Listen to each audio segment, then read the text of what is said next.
Hello, good morning, afternoon, and/or evening, depending upon time zone.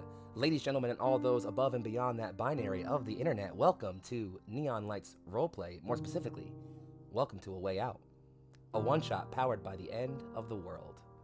I am young Foxxii, your, host for the evening, if that helps out. But much more important than that, I have gathered with me 4 of my closest friends who are going to attend a party at my place. And so, what I'm going to ask, before we do anything else, is that everybody, I'll call you out first and you can introduce yourselves, tell people who you are, where you can be found at, and since you're playing yourselves today, why don't you go ahead and tell me, what were you thinking about getting me for a gift for my party? And we'll start with Sarah.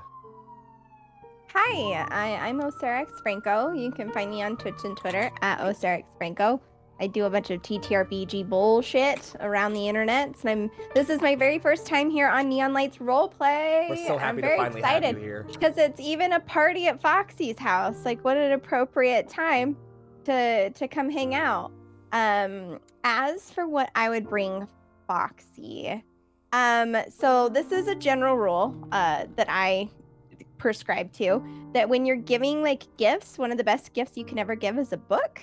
So I would probably give Foxxie a book, and it would either be something by Neil Gaiman, because I love Neil Gaiman. I think he's an incredible storyteller, or I could see myself going more the route of getting like a philosophy book of some kind. I'm not like sure which one, but I would find one. That's a good way in. That's a good one. That's what I would do. I'd go for any of those. I'm a big book fan. That's a definitely solid answer. Hell yeah. All right, then. Yeah. Let's keep the ball rolling. Why don't you say hi to everybody? Purple. Hello, everyone. I am Purple Phil. You've seen me here before in his defined name, and you see me here now as Purple Phil. I don't have too much else going on, but to answer the question, what would I get Foxxie for a party? Well, a couple things, 2 things, because I cheat. Because that's the thing about me, I cheat. So a gift giving, to be fair. I don't do one thing, I do 2. It's kind of a trait, I guess. I don't know.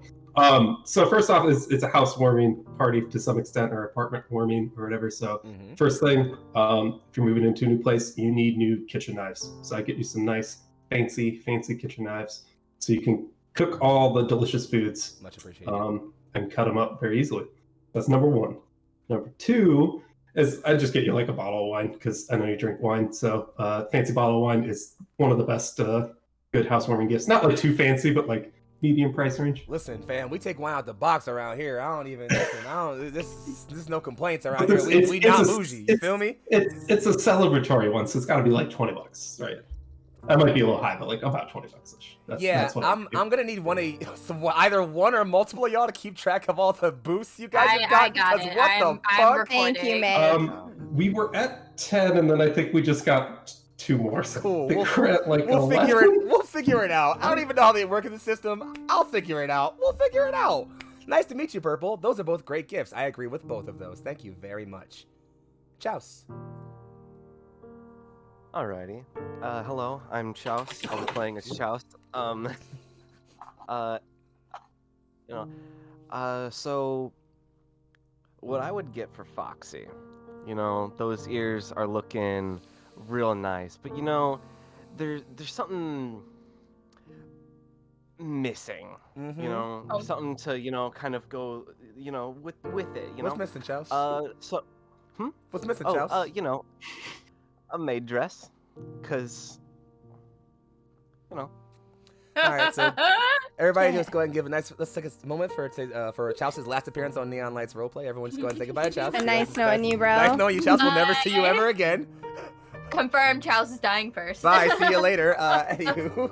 Alright, before the party even starts, he's gone. Listen, bye. All right, memes aside, I do love a good gag gift, so although I might hit you once, twice in the face, I'd appreciate the gift. Absolutely.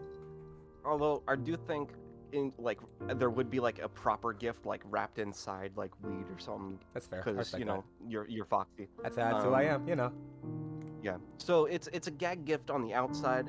I would really enjoy to see you like put it on with the ears, but that would be Just for you. secondary. You get about like 15 seconds of it just for you. Just for you, Chouse. Oh, a private show, huh? Oh God, no! Please don't. Nope. Oh fuck. One of those coupon books that's like redeem. Like, You're making it worse. You're making it worse. I'm sorry. To be fair, I was like, let's talk about the meaning of life. After reading this book. In either case, lastly but certainly not leastly, how you doing, Meg? I'm doing great. I'm eating my taquito. Sorry. Damn it. We're in for a time, all right? Hello, everybody. I am Meg Mysteria, rolling in as Meg. And as far as what I would bring you as a gift, I consider the best kind of gift to be one that we can enjoy together. So it's a really nice bottle of whiskey. Ooh. Smart. Dang it! I see it and I feel upset. I'm like, oh man, I should have got whiskey. Hey, listen. You need wine some days and whiskey on others. Sometimes both. All right? We're having a full-blown We're going at it, bash, you know? right? We're having a bash. Yeah. It's not the time for wine. It's the time for hard liquor. Or both. Both is also You an know? option. And Get that lastly, cross buzz. I guess outside of them, although I've already said hi and mentioned who I am, I'm young Foxxii. I'll be handling every single other person and other thing they encounter that's not themselves. And so, let's go ahead and bring ourselves right into it. Since we're talking about a party, in an alternate timeline, wherein an act of meeting up with your friends in person is not some strange cause of bioterrorism, you find out that your dear internet friend who you've been playing TTRPGs with for a year or so, Foxxii, scored himself a job in an alternate world where this economy is not horrible and he could do so. And then an apartment in an alternate universe where the housing crash didn't happen. In any case, deciding he wants to celebrate all these things, he invites all of you, and along with plenty of other friends, anyone you can think of pretty much probably got an invite. Some probably didn't make it for various reasons, personal, things came up, or, they had only things to take care of, or just, couldn't afford it or whatever. But you all found space in your schedule, boss gave you the time off, or you were already planning on making some vacation time anyway, so yeah, you all figure it's not a problem. And so, what I'm going to go ahead and do is just bring us into scene real quick, if y'all don't mind too much. So, it's probably about 10 in the evening, just about, give or take. You guys have been at it with me for a couple hours. It started off pretty chill, just people kind of funneling in. You were all pretty early, actually, so you all were kind of hanging out with me on the couch, talking characters and other nonsense for a bit, People start funneling in, and eventually once Meg shows up with the whiskey, I'm like, all right, so let's get started then. So, we're about 2 or 3 shots in once, everyone shows up, once the full gang shows up, Spree's about 45 minutes late. He's always late everywhere. Michelle's on time, awkwardly, because she's never, ever late for anything, obviously. Tate pulls up at some point, he brings everybody else with him. It's a great fucking time. We're having an awesome time. Eventually, once I get everybody in and we're 3 or 4 shots in, I start ranting about Dragon Ball Super Broly and how it's the perfect Dragon Ball movie and how everyone should see it. And one of you sad fucking sacks decides to tell me out loud you haven't seen it. And Tipsy Me is not fucking having that. I'm like, no. We put that on right now.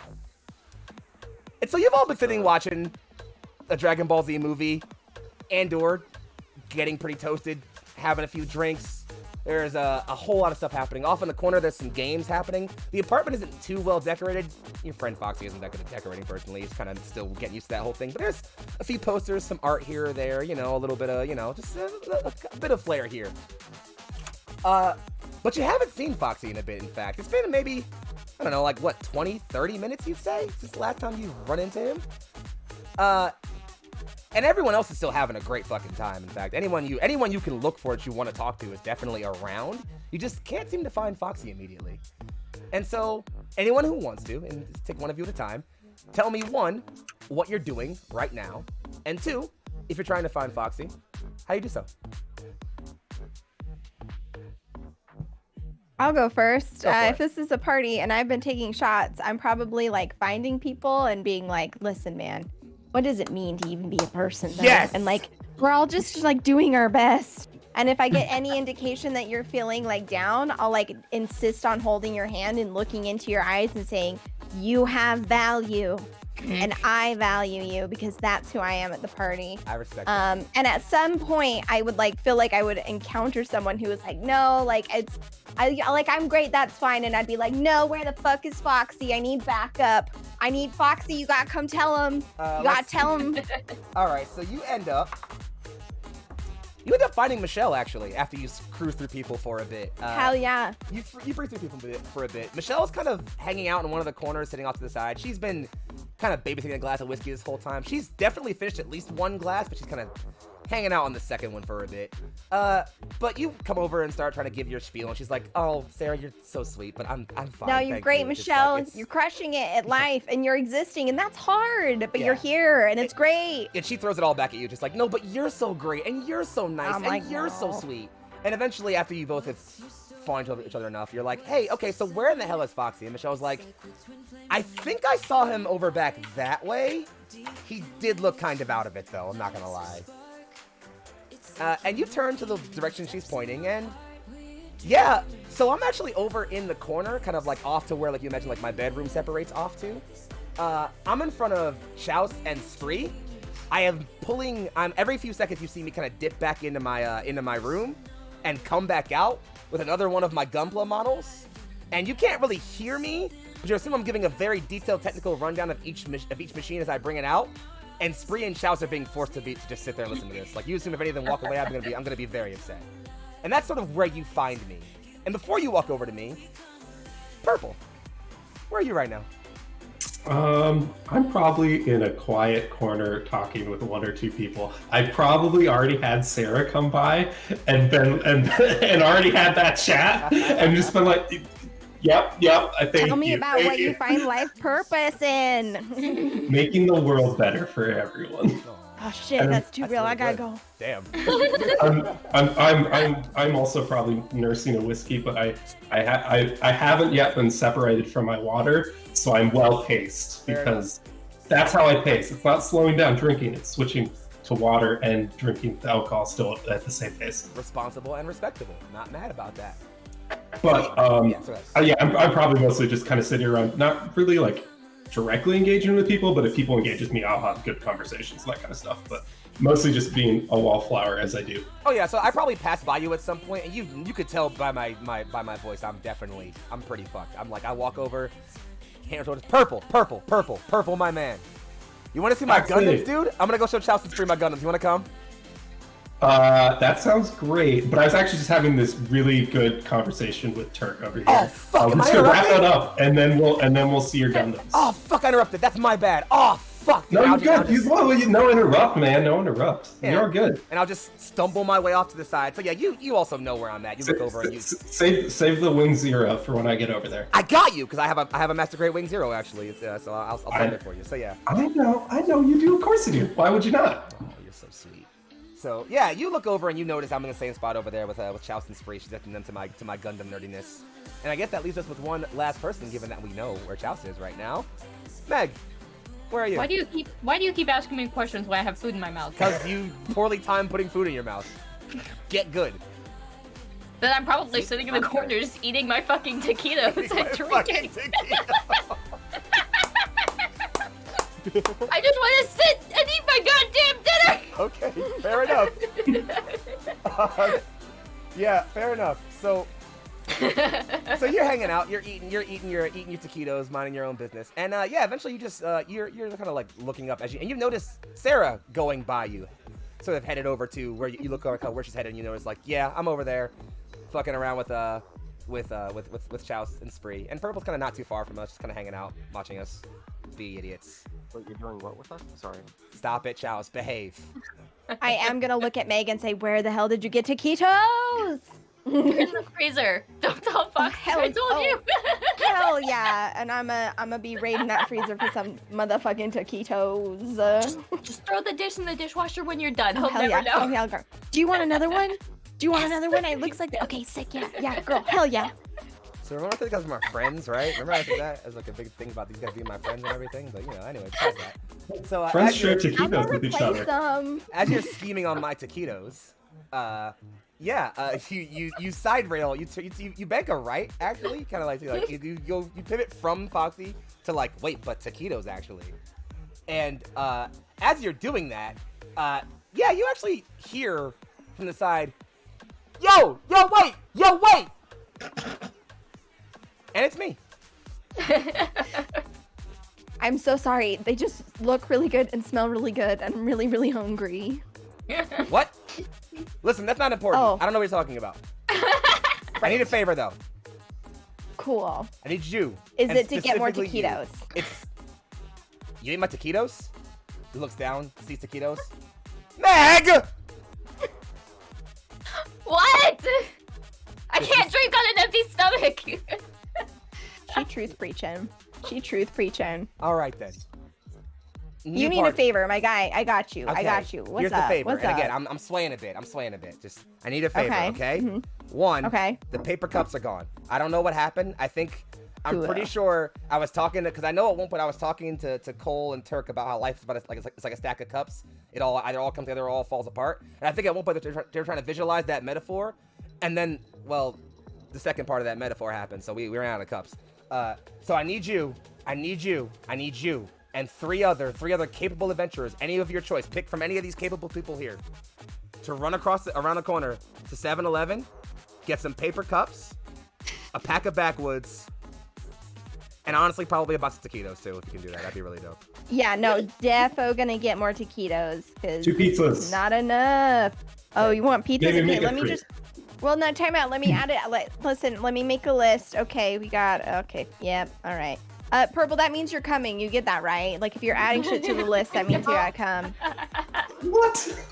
That's the But then rules, we're man. everyone. Foxxii looks over and just No. says, "That's the rules, boss. You heard her." That's the rules. I ain't buying you Can't be pizza. You gotta bulky come and get look at the wings yourself. menu. And as I have the three of you gathered, Sarah, Purple, and Meg, I'll just kind of reach over and just like yank Chouse by his shirt, just like take him too. He's capable. You hear that, Chouse? You're capable. I love that. I love that. Okay, sick. So cool. Good luck. I got one more lift, so I'm gonna roll up, but I can't smoke in here, so I'm gonna go to the roof. Have you guys seen the roof yet? No. No. It's fucking dope. When you come back to the store, find me up there. Just take the stairs all the way up. I'll be up there, and I'll meet you at the door there, and we'll and if anybody wants to smoke, we'll smoke. Okay? Is there like a fire alarm on the roof or something? Like I thought like most people have that. I don't know. There was, but I turned it off. Don't ask questions like that. They'll never Hey, know. I'm just- How will they know?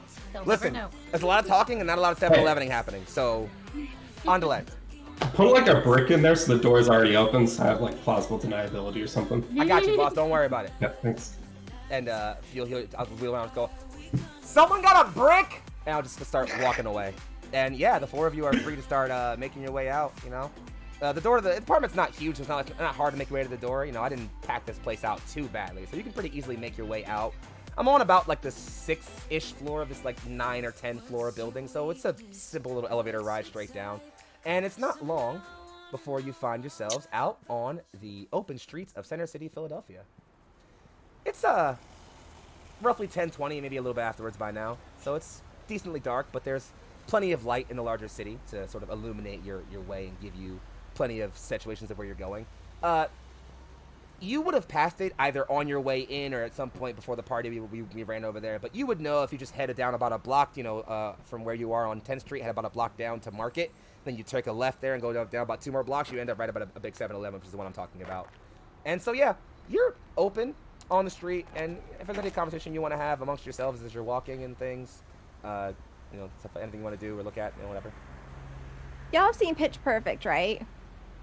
Yes, actually. obviously. Okay, right. So obviously, yes, Meg, you get we see each other. You know, so the cup thing that Anna Kendrick does? Did y'all learn that in Oh, yeah. elementary school? Not Elementary? in elementary school, but I did learn that, and I taught my friends how. I Yeah, could not do I it remember- now, though. I remember learning that in elementary school, and like it was like a game that we played to like, and there were songs that went with it. And then like Pitch Perfect came out, and they're like, oh, you know, like the cup game, and like it was this new thing, and I was like, nah, bitch, that shit's been around forever. We've been in It's this a fucking- motherfucker. What you mean? Did you have like Yeah. that week straight where the person came in with the cup stacking that you had to Yeah, Okay, yes. I remember In the cup tournament, stacking. they timed Cup you. stacking. I remember that. Yes. It's like the same vein, but we'd like in like PE, like when it was too rainy to go sit outside, you'd like sit in a big circle and you play the cup game because you pass the cup down and around, kind of a deal. And if somebody messed up, they had to like leave the circle. So eventually, it's like you're trying to go as fast as you can, kind of a deal. Anyways, did you I guys think have about that that, sometimes. that kid that was like, I'm gonna go pro in cup stacking and was just like way too into it and was like, No, but- we were good. That was the but thing. they People were did way that. too into it. Holy shit. Charles, I That's see hilarious. that Oh yeah, logo. there's like Was Olympic that you? things Was for that cup you, stacking. Charles? Wait, Chouse, were you a pro Chouse, cup you stacker? Was that you, Chouse? Hell Oh, yeah, it's- Chouse. I So- still Hell have, yeah, Chouse. at Such my a Kansas call house, out. I still have my my cup stacking. Fuck cups. yeah, Your bro. kit, your fucking tool set? yeah. That's lit, bro. I'm here for that. Did you have the yo-yo guy? Who came Oh, out yeah, with yeah, the the yo-yo yo-yo chick? guy. Yes. He had like Oh. the brain or what? They always had like those crazy names for the yo-yos, right? Yes. Well- Yeah. You girls here for shared experiences. As you're having this chat about shared childhood experiences, you eventually end up at the front of the 7-Eleven and you make your way inside. It's not particularly crowded later in this day. This store, it's probably on the eve of closing soon enough, honestly, you'd imagine. It's probably gonna rack up pretty soon. But so there's 4 or 5 people in here. The clerk is a man, tall, bronzish in skin, has a sort of a mop of curled hair under a hat. He sits there, just looks really bored, like it's the end of a very long shift, and he just does not really want to be there. There's a TV directly above him, kind of in a corner, which you normally think would be like security cameras of some kind, but that's actually on the other side. That was just kind of just playing random news and channel things and things like that. And so yeah, you just every now and then it seems to be on a news broadcast right now. If any of you want to take the time to look at that, you can totally want to. But otherwise, you're in the 7-Eleven here to get what you came for. Chouse, you my know cup how- bro. Can you get the cups? Yes. So you know how they say like time doesn't exist in some places? This feels like one of those places. Oh, what is that called? I'll Oh, leave no. and go get the cups. Why would you put that in our heads? What a banger to leave on. What? Why would you do that? So, Pretty have you ever cool. been, like when you go to like a Dollar General, like time doesn't exist there. Like a school after it's shut down, time doesn't exist there. Fair enough. What is that? Interesting What are those concept, spaces one I'd called? not Liminal considered. spaces is the term. Is that what they are? Yes. Liminal spaces? Yeah. Thank you, Foxxii from the roof. Got you. All right, I'm getting You're 3 welcome. pizzas. What do you guys want? Three frozen pizzas. What do you want? Dude, I'm like so basic. Pepperoni's just fine. Okay, I was already gonna get that for myself, for like, Sick. because that's my pick. Hell yeah. Anyone yeah. else? Anything different, or should I just meat lovers get anything else? Thank you. You like get a Meg? combo. Like if we're getting for folks, there's some people who like some veggies. Let's just grab something like that. Yeah. Like cheese. Everybody likes just cheese. Ooh, yeah, Meg's got it. Like yeah, do that. We Yeah. got the taquetos. We also need the pack of backwoods for my boy. I'm zero help in this department. I got you on that Brooke one. Mormon. Thank God. Thank God. Your 'cause brain's I- actually functioning.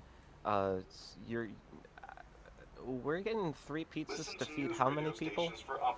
Us, well, no, it's obviously. for us. Oh, okay. Okay. The taquitos, We most- the taquitos are for us too. Foxxii just doesn't know it yet. Oh. Well, no shit. I feel bad. Grab an extra box. I'll replace the ones that we got. Like, he's being a great host and shit. I'm gonna get What are myself they a Diet playing on Coke. the news? What are they playing on the news? So, as you look up, it's a broadcast. It's a sort of like a expose kind of thing. You could see a broadcaster at a table, you know, with a sort of news setup in front of him in a nice suit. A screen off to the side. It's not like a still image. It appears to be sort of like a live tracker of some kind, and it shows a sort of hemisphere with an object kind of just sailing around it, or like sort of like over it almost. But there's some dotted lines that kind of angle in different positions towards the hemisphere. The newscaster is talking about an object that was supposed to pass by Earth today and was set to cause a lot of interference. In fact, if any of you try to grab your phones right now, you'll notice you have 0 bars. Like, your phones aren't working for right now. And it's said to only last for a few minutes, like it's going to pass. But that's happening right about now. So it's like you're seeing a lot of cell interference. In fact, you'll even see the news broadcast kind of waver a bit, and then you'll say like, "Oh, stand by as we switch over to our backup system." So you'll see it kind of steady again, and it'll say, "Right, as I was just saying, recent reports have been shown that the object said to pass over Earth's atmosphere has been, well, it's had its course diverted somehow." I've seen this movie before. This is a good one. I think I like Armageddon better, but it's pretty good. He says, That's cool and all, but that's a newscast, my dude. Purple, that's Is that's it? live. and you'll hear the I don't think so. the Look, newscaster will it talk a says bit. Fox News, not That's- Fax News. They do that in movies. It's fine. You'll hear the news broadcaster talk about how scientists are working very rapidly to get more accurate figures on the trajectory of the object. However, it's accelerating rapidly. Yes. Fox News talking about scientists. This is real TV. I believe you. I want to see if we can see it from outside. Yeah, where's that? Where's this happening? Like, You start Where's that? moving towards the door, like towards the windows again, and well, you start feeling some slight vibrations in the bottom of your feet, just real slight ones. And then things on the shelves start moving, just a Is bit. this place? We get earthquakes. door in frame, New get to a York? door frame. No, time out. Fuck, no, Yeah, no, door door frame. frame now. Door frame now. All that Was- earthquake training is kicking in hard. So you sprint for a Was door it the frame. You'll plastic see straws? people around you are kind of shifting back and forth in a very confused manner. We don't get a lot of earthquakes in Philly, so it's not exactly a Yeah, I native know. Get protocol door frame tables. Let's go, people. If there's any kiddos, like I'm grabbing them and like stuffing them up against the door frames. thing. Oh, that's very sweet. And as you're doing this, you're kind of there's a woman runs for the door. She's looks like about 20-ish if you're immediately guessing. She runs for the door. You just kind of grab her and just pull her kind of back towards the door frame, kind of hold her there, and you look at her. Sarah, do you mind rolling me a whatever your a physical social stat is? I'm pretty sure it's charisma. Yeah. Yes, Could you roll that for me Charisma is real the quick? offensive. Go ahead and, yeah, so you have your base 1 positive die. You don't have any negative die Okay. to add by default. Do you have any features that might be relevant here? Leadership mindset. If I'm trying to like keep people like Absolutely. safe or whatever. So take 2 Okay, positive so- die and roll. Okay. Pew, pew, pew, pew. do we That's got? a 2 success. That is a perfect. Yeah. So yeah, you kind of grab on to this this woman, and as you kind of like pull her to the door frame, she sort of does like react. But the moment you kind of lock eyes with her, you have this very very concerned, focused, but still kind of like soft like look on your face, and she just immediately settles in. She calms down a bit more. Just okay. You look around you as the trembling starts to get worse. And have any of you been through an earthquake before? Sure have. Just wondering. Yes. This doesn't feel like an earthquake immediately. I don't necessarily know how they feel. I'm gonna be honest with you. I've never necessarily directly been in one. So let me explain to you. It's the weirdest sensation. It's like the ground is like have you ever been like on a boat or Yeah. like waves or something like that? It's like that, but like so that's what the ground feels like, but everything is shaking back and forth. Oh, So it's okay. this weird juxtaposition of like rolling but shaking at the same time, Hmm. and like it's louder than you think it's gonna be. Like you can hear the ground like re-shifting under you. It's a weird sensation. Okay, I got you. Let alone everything's like clanging against each other because it doesn't know what's going on either. There's like no direction really. Yeah. Mm-hmm. So, this definitely doesn't feel directly like that. Have any of you ever been in like a train station, like as a train's kind of like whizzing by you, that kind of like slight shake the air does as a reverberation before the train approaches? Yes. Imagine that if the train was the size of a small city. That's what this feels like right now. Like something massive is just rapidly approaching the vicinity, as it were. So like everyone's ears are popping. Oh yeah, a lot of people are feeling ears pop. You'll even notice that some like you'll see crack starting to form in the glass, like plexiglass windows in front of you. In fact, as you're looking at that plexiglass window, Meg, you were looking for the object, right? Yes, I was. You had a pretty clear picture of what it looked like, sort of oblong, almost ovoid, meteor-looking shape. What you see streaking down the sky is smaller than that, but you still see it rapidly shoot across your vision, and in the moment, there's several things happen. The thing that happens to all of you is a giant explosion will rock the ground and you'll all kind of be shaken up for a bit. But just before that, Meg, you specifically, you notice this small-ish meteorite sail across and strike the top of a nearby building. And not an unfamiliar one. Okay. Foxxii on the roof. And that's So the, yeah, and that's the immediately. last thing you are allowed to think is, wasn't Foxxii on the roof? As Woo! something hits. It doesn't hit on top of you immediately. It strikes somewhere as you feel this shockwave of force and pressure and dirt and debris just ripple into every cranny and crevice of this 7-Eleven.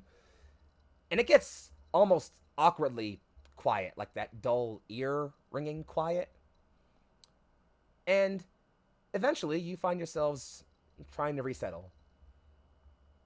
It's dusty, like you can feel the grit in your air, in your lungs as you pull in breath. It's probably forcing some coughs out of a few of you, maybe, which is fine. That happens. People cough. You look around. Most of the shelves are damaged or destroyed. The woman who you grabbed, Sarah, is okay. She's kind of huddled over. You can see some minor cuts and scrapes on her from where you assume glass probably hit her a bit, but minus some very minor, damage. She seems all right, at least. She's managing.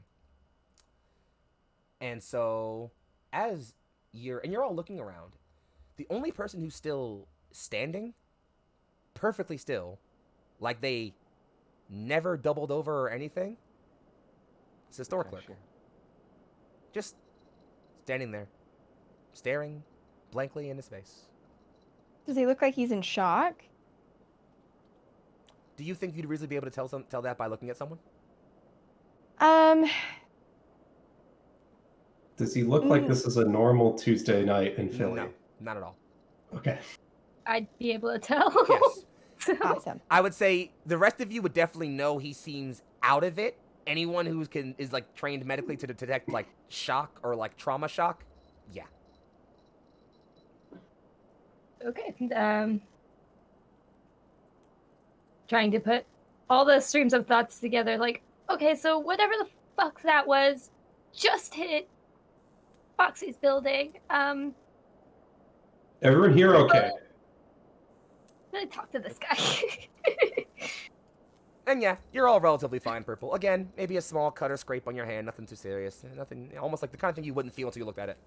You're mostly fine. Seeing Meg, I'm gonna let Meg do her thing. Seeing her go talk to the clerk, I'm gonna turn to Purple. I'm gonna turn to you, Purple, and say, we need to get as much water as we can, get that together, and find some like first aid kits, because like those are gonna be the things that we need. So we're gonna scrounge. Awesome. I've got a first aid kit in my car, if that's still around. There. So Got some bandages right here.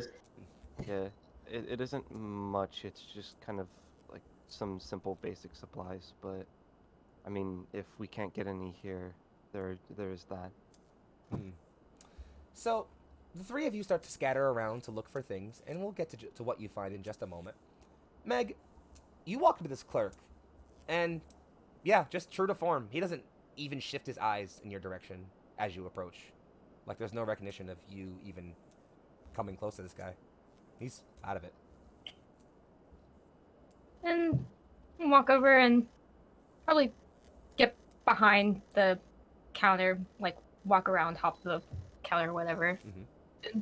Pretty much like keep his field of view and talk to him, like pick up his hand, touch him, try to get his focus and snap him out of it. Like, hey, can you hear me? You okay? It takes a few tries, but eventually, as you kind of like place a hand on his or like shake his hand a bit, he does seem to come out of it. He shakes his head violently and looks over you. Just what? Yeah, I know it's really kind of freaky, but you know what? Let's ground, okay? we're gonna be right here in this moment, so I need you to do something for me. Look around, tell me 5 things you see. He just starts to look around. The first thing he points out, he just says, some chips spilled out on the shelves over there. That window's broken. There are 4 people in the door frame over there. There's a hole in the roof over there.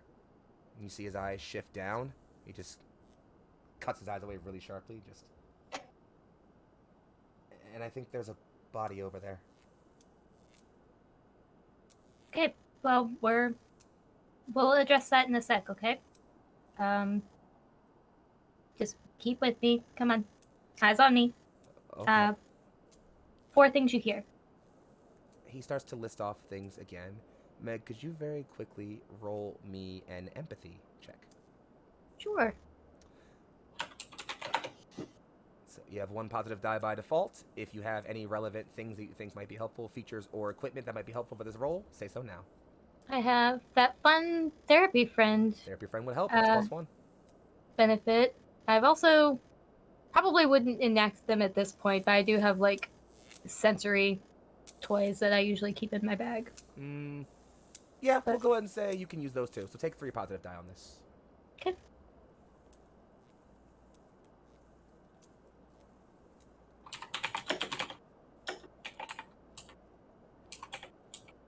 There you go.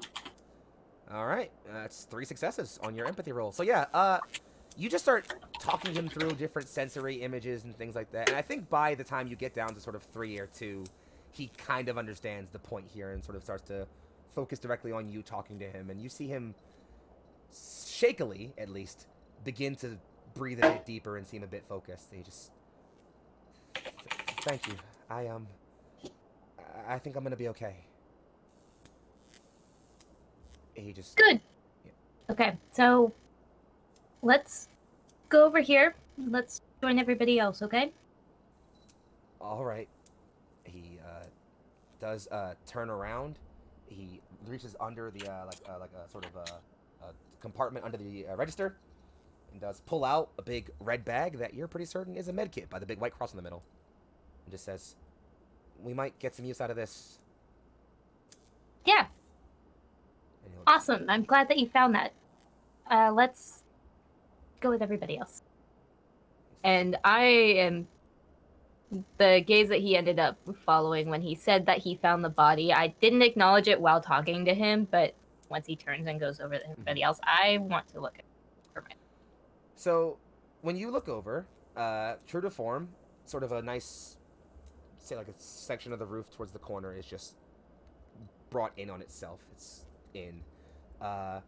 You don't see too much other than the pile of rubble, but there's something sticking out of it, and doesn't take you long to look at it to recognize that's definitely a human arm. That's crushed by rubble. Yeah.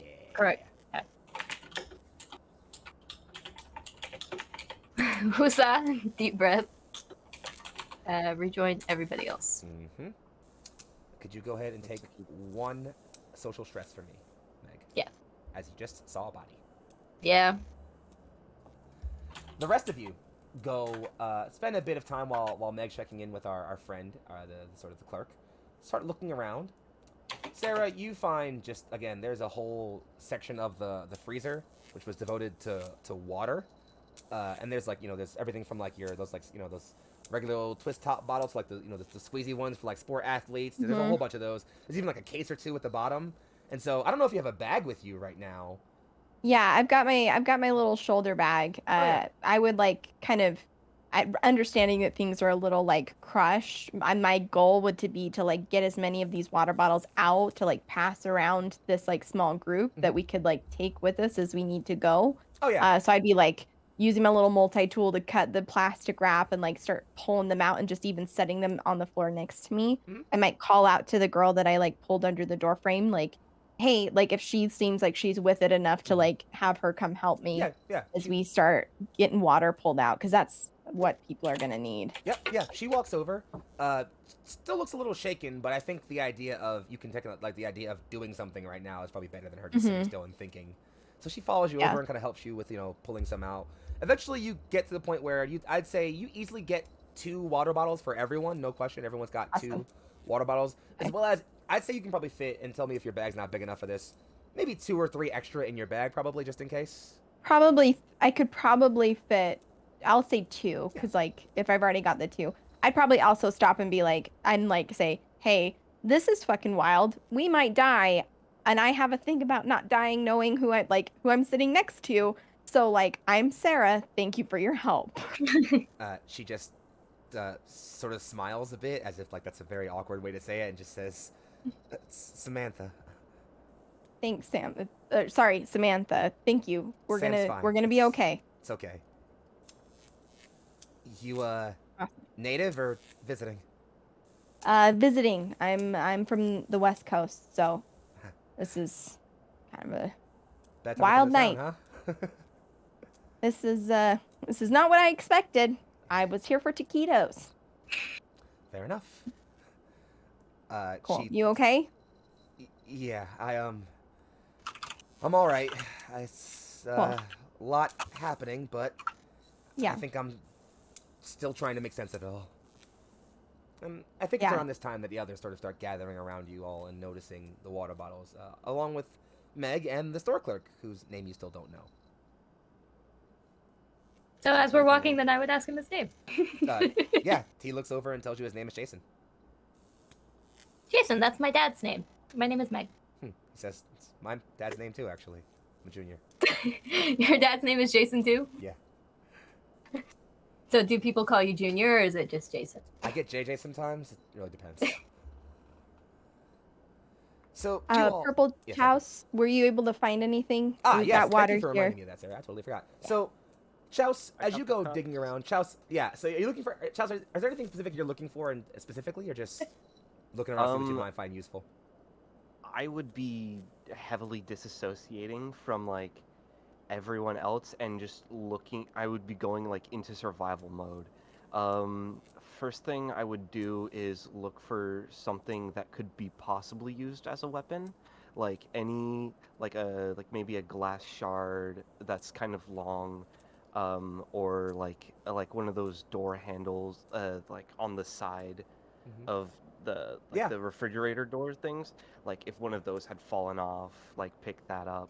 Yeah, as you're looking, that front door you guys came in on got hit pretty hard with like some sort of like force of impact. The bar that like you would use to like kind of pull or push kind of just fell off one of the doors.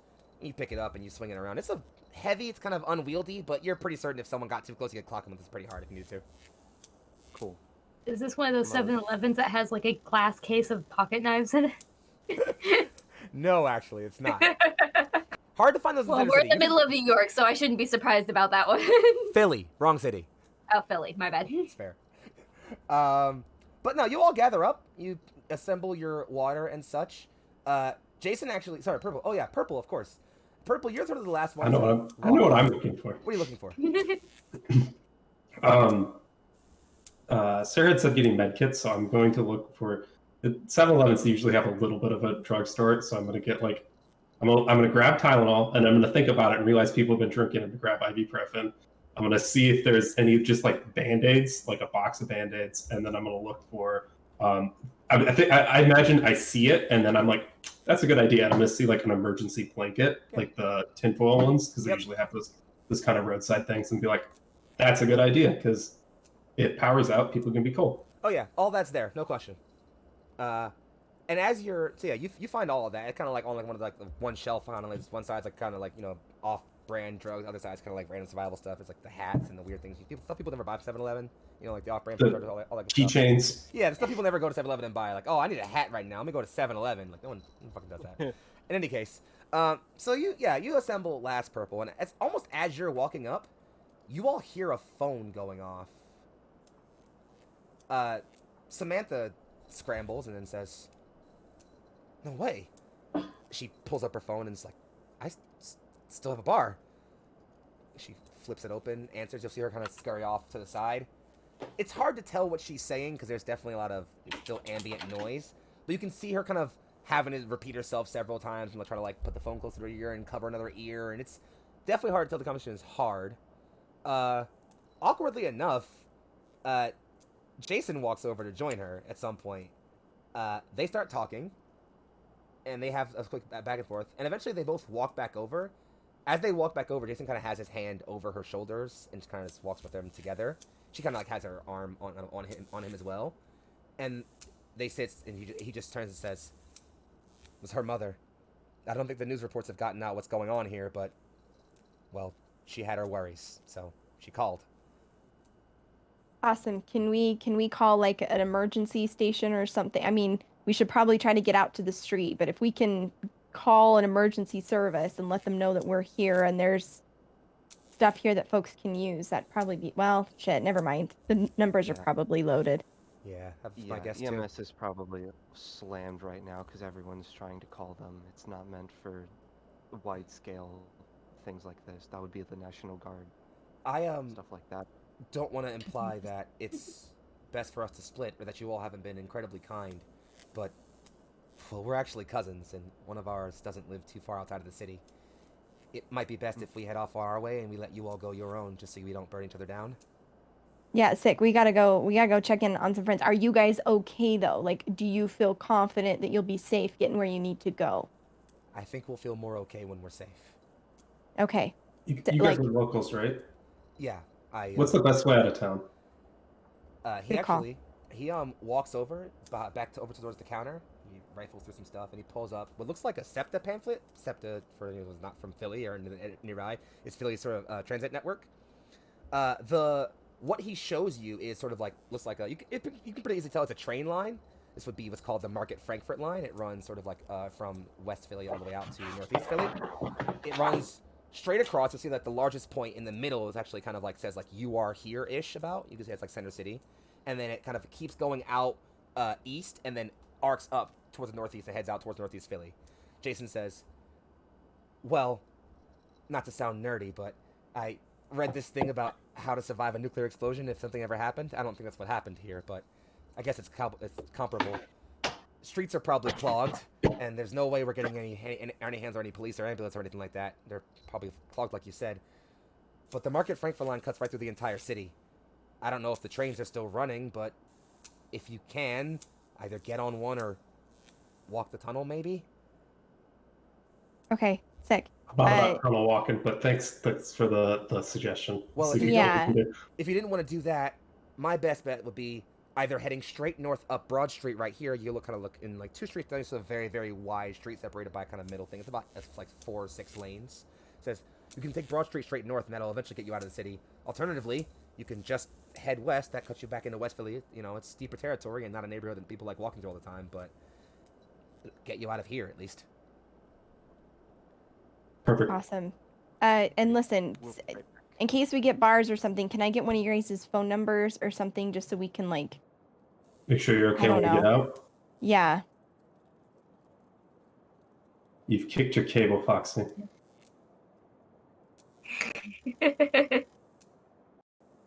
I'm gonna move that cable one of these days. I swear. There it I is. am. There it is. So there yeah, it is. she just like Samantha picks up and just says, "Yeah, of course, no problem," and she'll give up and hand you her cell number. Sarah, you have your phone on you, right? Yeah. Cool. So then there will be no check for this.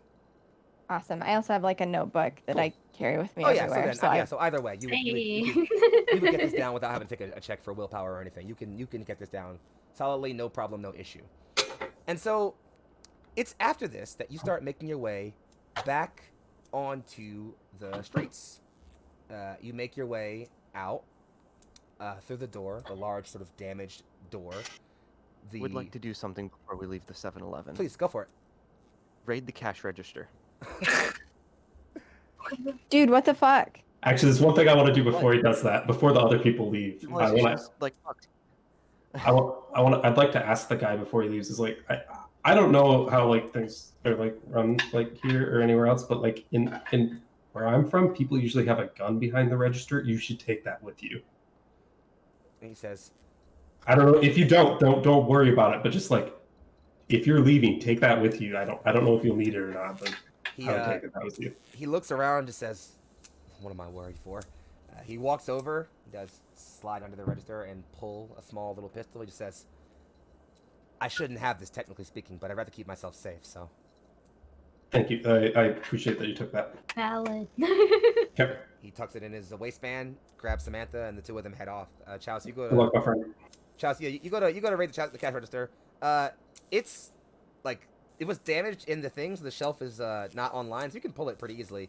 The trouble is 7-Elevens don't keep a lot of cash in the register by default. It's usually moved to a safe pretty early in the day to avoid, well, this kind of thing happening. So there's about Well, $30 in cash in there. alrighty. Fair enough. Whole bunch of change too, if you want to like hawk around like 3 pounds in change, but I don't think you want to do that.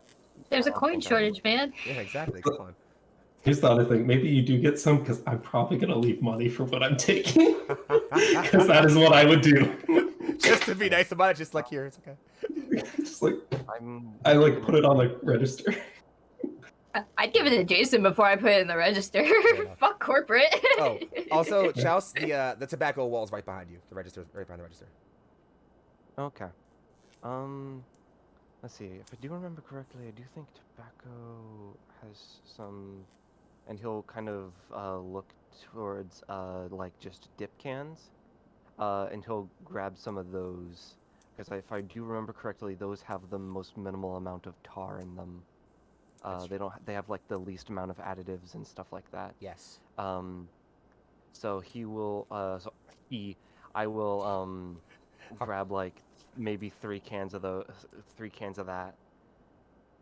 And I'll head to like the employee only area and just look around and see like where the safe would be and if it's possible to get it open easily. Safe's in a corner in the back. It's still sealed. I mean, unless you think you have some specific way to get it open, probably not. Hey, dude, we gotta go. Like, there are people that we gotta go make sure are okay. Yes. Fox was I on do that believe- roof. Foxxii might have been on that fucking roof. And, like, I don't know about y'all, but, like, I've gotta try and call my folks and let them know, like, once the news breaks that this is happening, they're gonna be freaking out. I didn't even think about that. Yeah, Okay, no. Headphone in hand, seeing if we can find service. I do believe we should also head to Walmart. Usually those sell firearms and other. Dude, things why that the fuck are use- we looking for firearms? We gotta check and make sure our friends are okay. Let's Yeah, just start let's- there. Civilization is falling apart.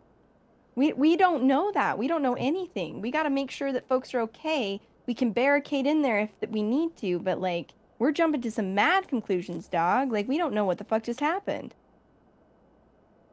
Sarah, many things don't move on their own in space. That was a machine. I don't know. A lot of things move on their own. Comets, asteroids, like comets, they have jet streams. It could have got close to something hot, hit it, deflected it, knocked off It a was satellite. hitting Earth There's a million here. things.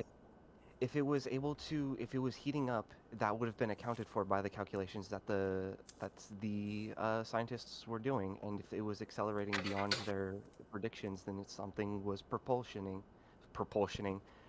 it. I work on software systems. I don't trust any of their code. I'm just going to tell you that right now. They probably fucked up. It's totally bad. I really hate to break it to you, being a fucking nerd. Yeah, they fuck that shit up all the time. Okay. So, you all start making your way out. But I did see something hit the building. Yes, we should probably check up on the others. So you're making your way. The streets are, well, at least the street you're on is quiet. A lot of the buildings definitely look like they've taken some wear and tear, some damage, but not too bad. There's a few ambient fires in the distance, but nothing too horrible. However, as you start looking down sort of the street, the main street you kind of came on, you can honestly tell by like the way the streets are square. There's sort of 2 easy ways to get back towards Fox's apartment. There's the main street you came down on, which when you look down that street, even from where you are, you can see just the cavalcade of people moving down the street, and they don't seem to be moving very slowly. And then there's the other way, which is sort of more back alley, kind of backwards, you know, like a sort of side street way. But it would definitely get you there without having to move you through a crowd of people. What's your call? If we're trying to get there quick, I vote we take the alley.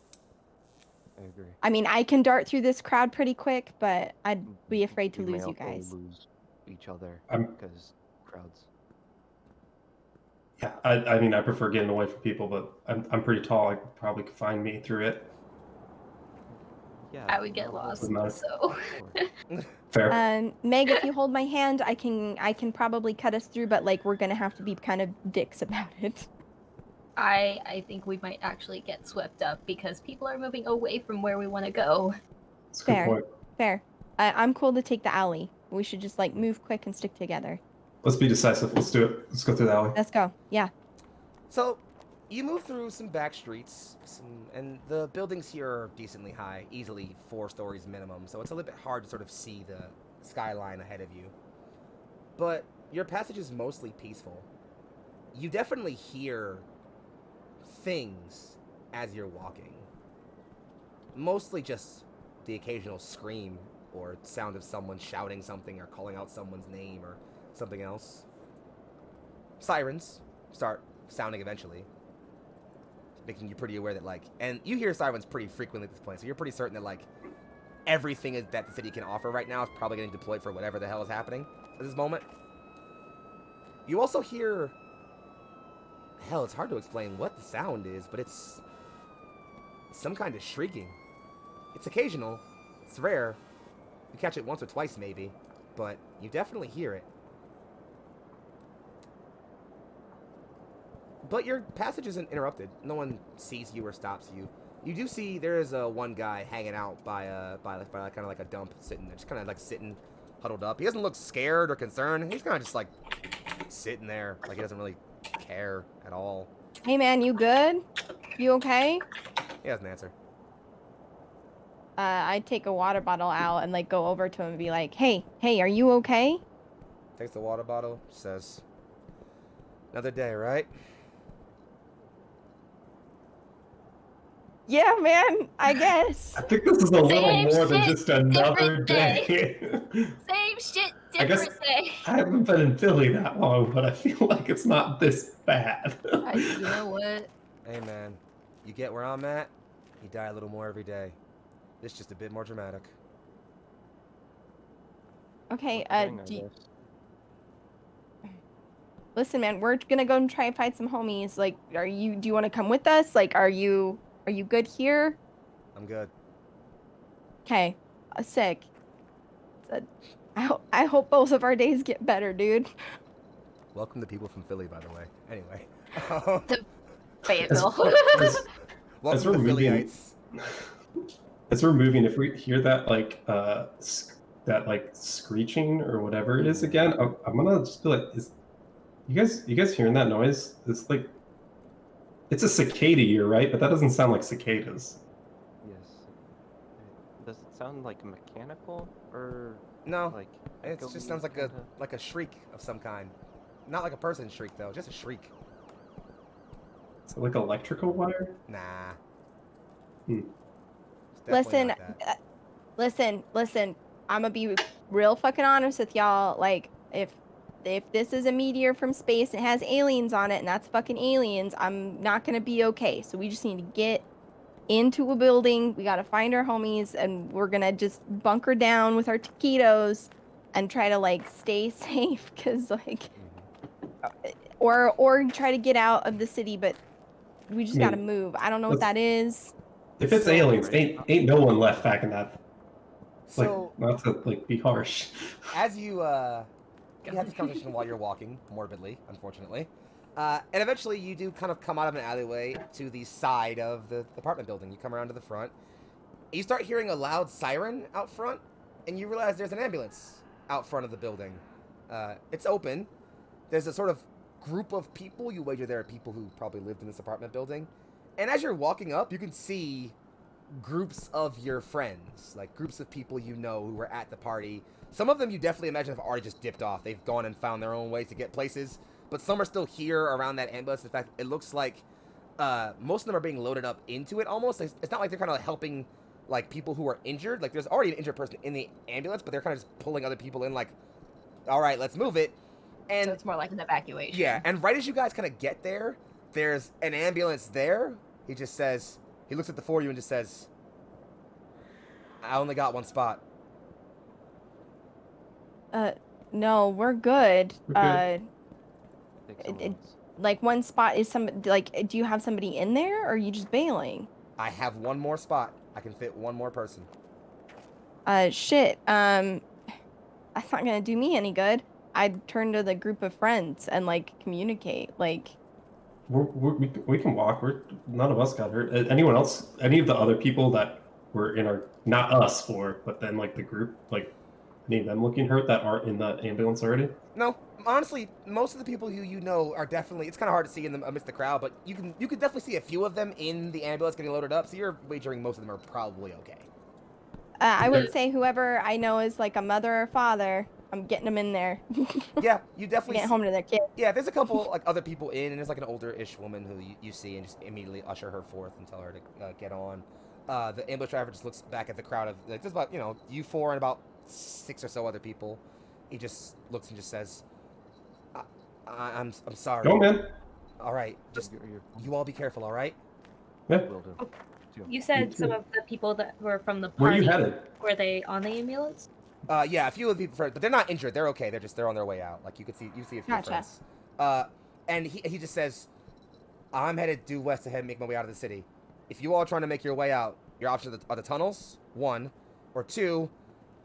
The National Guard's inbound to put a blockade up around City Hall. It's only 6 blocks down that way. I don't know if they're doing evacuations there or something, but if you want to be safe from whatever's happening, probably the second best place you can be." What's happening? know You're what's heading out of happening? town? I You're don't an know. ambulance. Why are you going to the hospital? They're at capacity already. Every hospital that's Already? well, everyone that's still functional at least. We've been prepping for operations like this for a while, shuttling people as far as we can, but every bed we have is already as full as we have. These people here are just going to get put civilian tents outside of the city. We'll give them triage there and give them what care we can, but best we can do right now. Okay. All right, man, get out. All right. Sarah, was that something you wanted to say? Sorry. Yeah, I just like, do you know what's going on? Like, I mean, we can try and take care of our own, but like, are there things? He looks around, just... I don't know. They're not telling us anything, but Okay, I get it. Yeah. I swear I saw something when I was coming down 19th. I don't know Cool. what it was, but it was fast. Very cool. Thanks, A car. Got it. Cool. man. Godspeed. You all be safe. And he just kind of goes and hops back in his driver's seat. You'll hear that engine rev up, and eventually it just peel off to sort of make its way through the cobble streets. And you are all facing the open. When you look at the apartment building, the first level looks perfectly fine. You could easily, like the lobby itself, probably survive the impact decently. It's not hard to tell as you're looking at the cracks that like levels 2 through 3, maybe 4, probably have some light damage. Anything above level 4 is looking pretty messed up. The roof is still there, but it's well, it's billowing smoke right now. Are any of the people that were at the party our friends like still on the street, or Nope. were they in the ambulance? They're all in the ambulance. You're fine. Just the 4 of you. Okay, now. I wanted to No one like, to ask them. about I what wanted to happened. ask them if made they it saw out, who didn't. anything, who's got out, if Oh they saw yeah, so I Foxxii. can give you that. I'll give you that. Sure. So as you're facing this, as the ambulance is getting ready to leave, you do see we'll go with Michelle again. Why not? You see Michelle on her way out, headed towards this thing. She does seem immediately concerned for all of you. In fact, she tries to even offer her spot to one of you, but you're insistent upon that not happening. But you do ask, what happened. She just says, "We don't know. Something hit. A wave of debris and force. All the windows shattered. Everyone hit the ground, and then we all ran out. I got everyone that I could, but I didn't see Foxxii. No, Did you count people? Is there anyone else that you didn't see? I counted everyone that I could. I don't think I knew everyone that was here, but I don't think I missed anybody." Okay. Foxxii said he was going to be on the roof. Well, maybe we can check that out. She looks straight up and just says, "Please be careful." I guess. I mean, we're going in. If we're going in there, that's not very careful, but we'll do the best we can. Good luck. Stay safe. She nods, offers each of you a hug because she's a friendly person like that. Put a message on the Discord when you guys get some bars. We'll see you. She says, "Yeah, okay, I got it." She shows us a bag, heads up into the ambulance, and it drives off. So the way I'm gonna handle this, for the sake of brevity, so we can make sure we get moving, is I would like it if all of you could just, real quick, just roll me any skill you think you could justify to help you get up here. So if you want to use your logic, tell me how you're using your logic to help you safely navigate these stairs. If you're using your charisma, tell me how you're helping your friends stay motivated to not give up while climbing the stairs or whatever. Like, however you're doing that, let me know, and I'll go one at a time. Overlay order. Sarah, you're first. I mean, I could maybe justify using like willpower, trying to remember like the layout of the building. Like, yeah, me, Purple, me and you, man, we can survive this apocalypse, bro. I'm fine with that. Like, I was gonna say it when we were leaving. Is like when everyone else is taking the elevator, I'm gonna look at the stairs because like I'm a take the stairs type of person. I was like, yeah, want to take the stairs down? I was even gonna say at the time, and I was like, I'll let Foxxii go. No, that's fair. So, trying to understand like, or rather remembering seeing a floor plan as we were leaving, you know, the emergency exit, so we could track back that way. So yeah, I'll take that. You can go ahead and roll me. Willpower. And I would say that my attention to detail would give me a plus here. I would happily agree. Take 2 positive die. Any negatives? Or just the nah. two? You're good. You tell me, boss. I'll Okay. say nah. You're good. Okay, 2 success. Yeah. So yeah. So Sarah, you're definitely good. I'm gonna move to the next person, and then we'll handle it all in one bunch. Purple O, what's your plan? Can I like invent a situation and then solve it? Do it. Cool. I think we're gonna get up to certain levels, and the stairs are gonna be broken. Mm-hmm. And I'm going to, with my logic and quick-minded under pressure, I'm going to suggest we try there should be like an extra ladder in the elevator shaft. We can get up a floor from a ladder in the elevator shaft, and then continue on the stairs after that. I'm here for it. All right, so yeah, go ahead and take that. I'll take that roll. Go for it. Okay.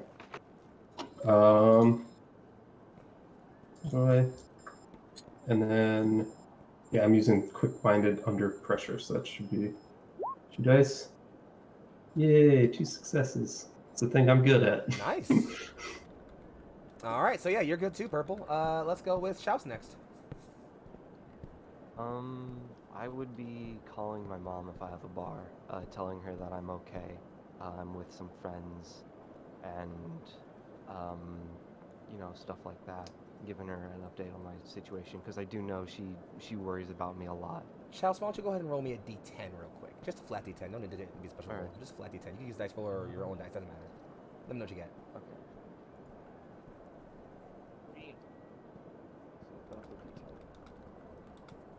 I got a 3. You have a single bar. You try to put the call out, and it doesn't seem like it holds long enough. You try to stay in one spot to get enough signal out to like send a text. It goes, like it finishes sending, but you never see like a delivered or anything. So you're kind of just hoping it got through, or that it gets through at some point, but you're not certain at this point in time. Alrighty. And I'll leave you. And so that's the thing you do. And also you're following you're following Sarah and Purple. So we'll see. You're okay for now. Meg, go for it.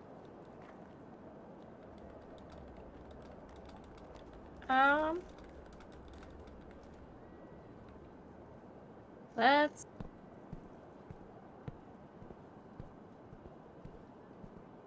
make the argument for an actual empathy roll here.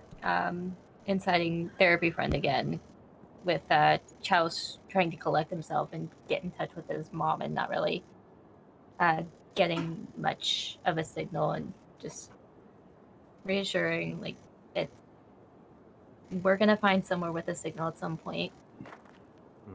Maybe if we get higher up, maybe if we get a few blocks down, we'll be fine. You'll be able to call her, but we kind of need to keep moving.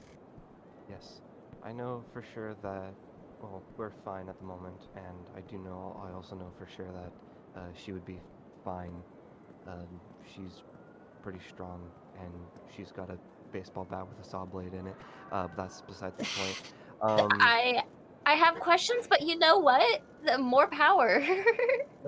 Is she also not in Philly, so probably in a better place? Well, it's Oklahoma, so that's debatable. Okay, that might be Now worse than the current situation we're in.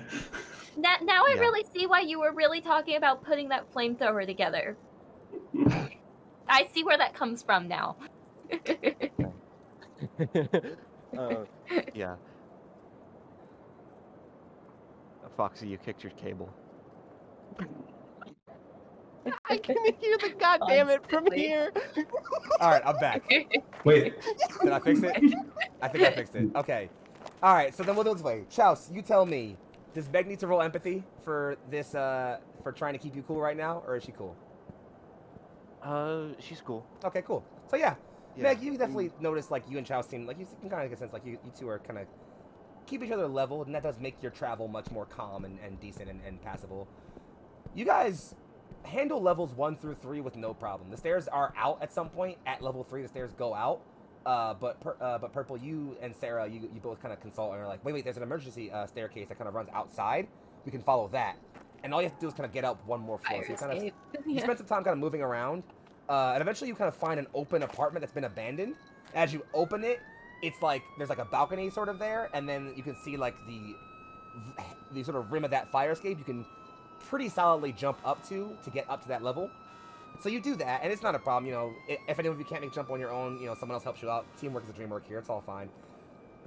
Floors 4, 5, and 6 are mangled. They're just devastated. Like, they look like a bomb fell on them pretty much at this point. Their buildings are burnt out. There are small fires, clouds of dust, maybe some other things you don't necessarily want to see. But you manage to keep moving through those. Eventually, you come up through that last sort of exit, the fire exit. And as you're coming up on the set of stairs, you don't see that door that would open out to the roof. Instead, it's just the stairs kind of just plateau, and there's just this layer of rubble at the top of this building. And you are effectively exposed to outside now. The top layer, like the roof just collapsed down in, and like the stairs just like kind of come up into this collapsed area. So it's just this mess of debris out in front of you. Just pipes and broken, you know, cement everywhere. can I say we would stop at 6 and search your apartment to see if anyone's there and call out to people? Sure. I'll keep this pretty simple. You look, you don't see anyone. Purple, you do notice the knife set you gifted me is still there. And Chouse, you find the keys to your car. Cool. I'll also grab my backpack. Yeah, so you can get your bag. And if anybody need to get anything you would like left in the house, you can assume you all have your stuff, your things now. But yeah, eventually you come out and you are now up looking at what was once the roof. Yo, Foxxii! You don't hear anything in response immediately. Shit. Okay, I'm just gonna try and like move across this really careful. We should be super careful because this will still shift a little bit. I'm pretty small, so I'll just try to like see if I can't get a better vantage point and if he's like unconscious or something. But Are you all going or just Sarah? I'll stay back because I'm big. I'm big. I'll go. Sarah and Meg, Chelsea going? Small goes. Yeah. 3 of you go ahead and roll me some dexterity, please. If you have any equipment or features that you think would be relevant, please take them now.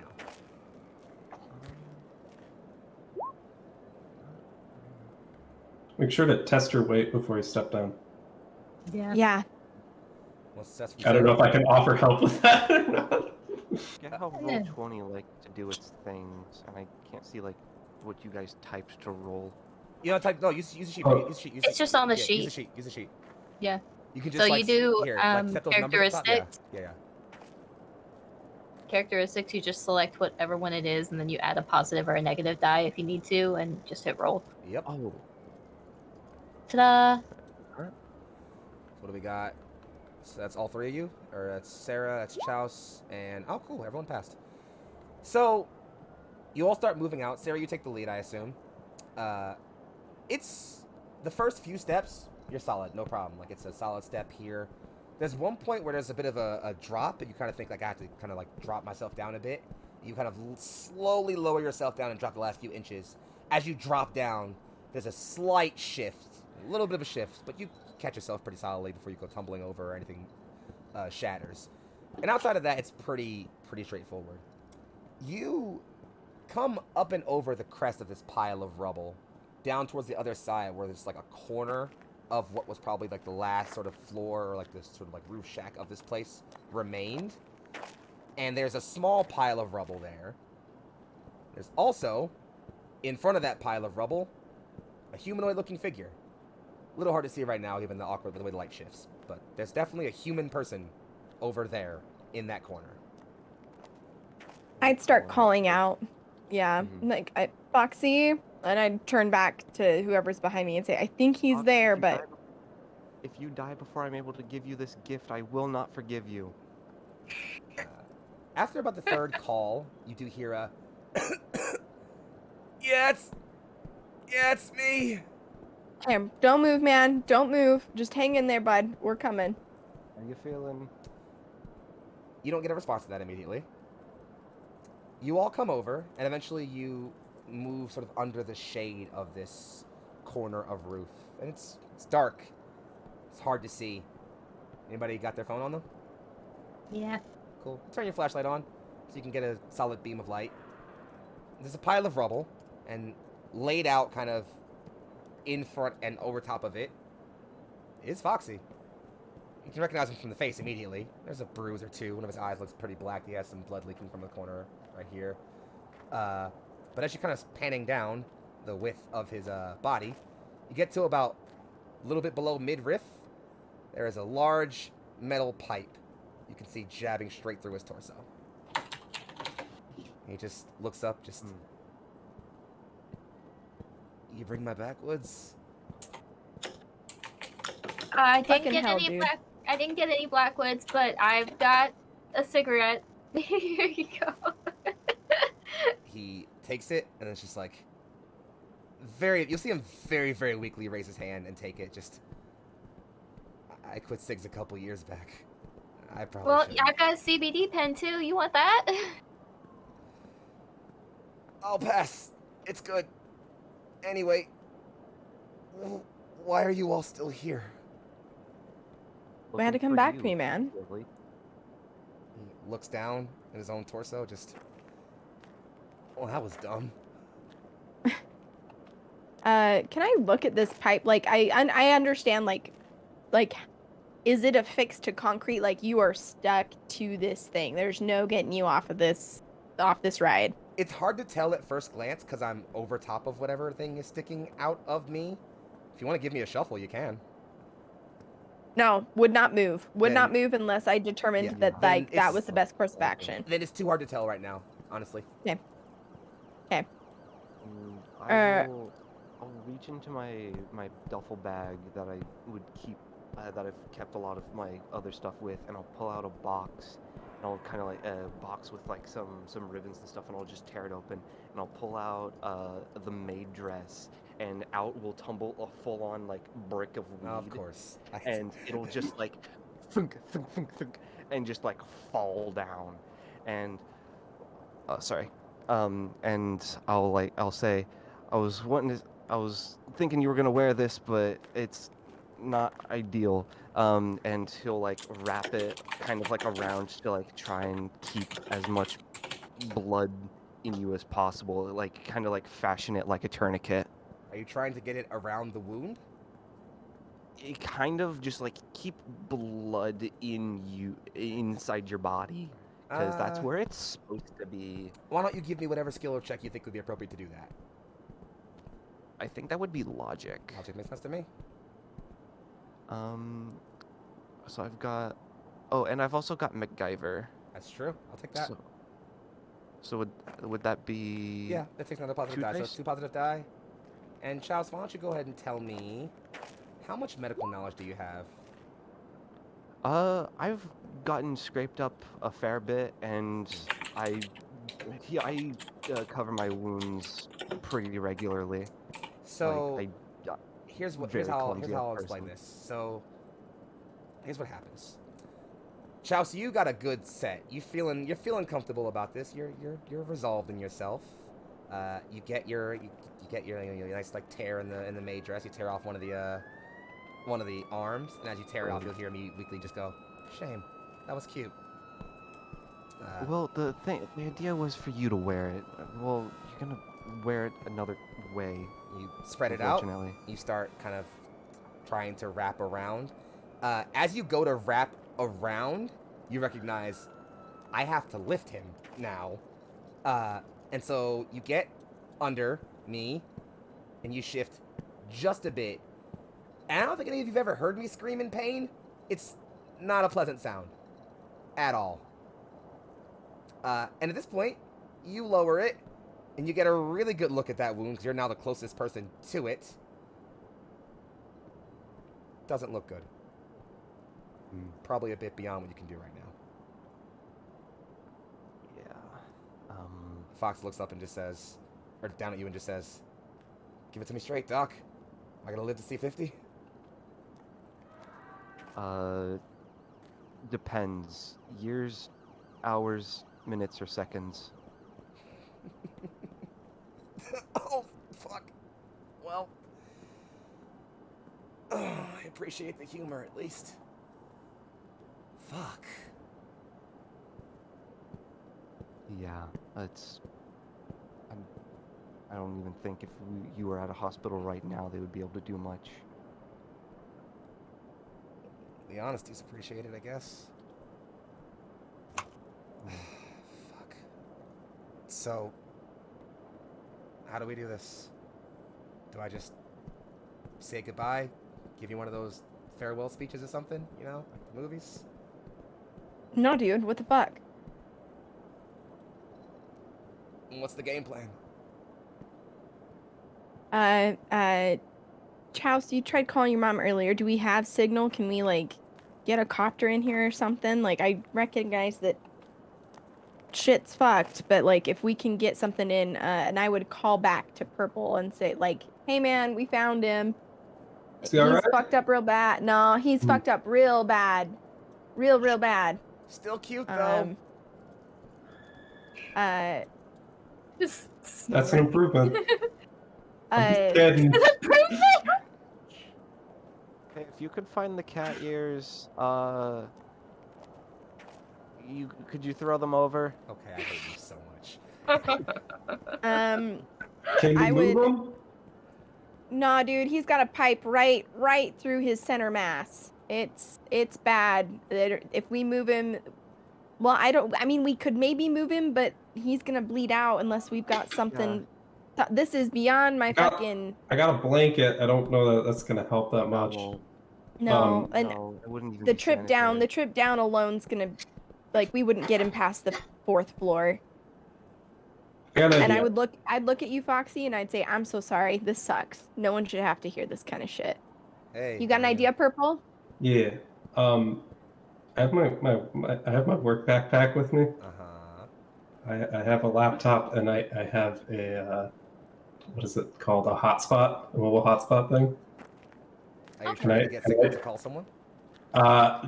Not signal to call someone because it's my laptop, so I'm just trying to get internet signal so I can signal someone to call someone. Yeah, I'll say that's fine. FaceTime, man. That's doable. FaceTime. Yeah. It's I definitely mean, yeah, I guess I could call someone on there, but my more thought is I'm just going to try and get a message out. It doesn't have to be full video because that's expensive money on the mobile hotspot. True facts. Gotta save the cash on that one.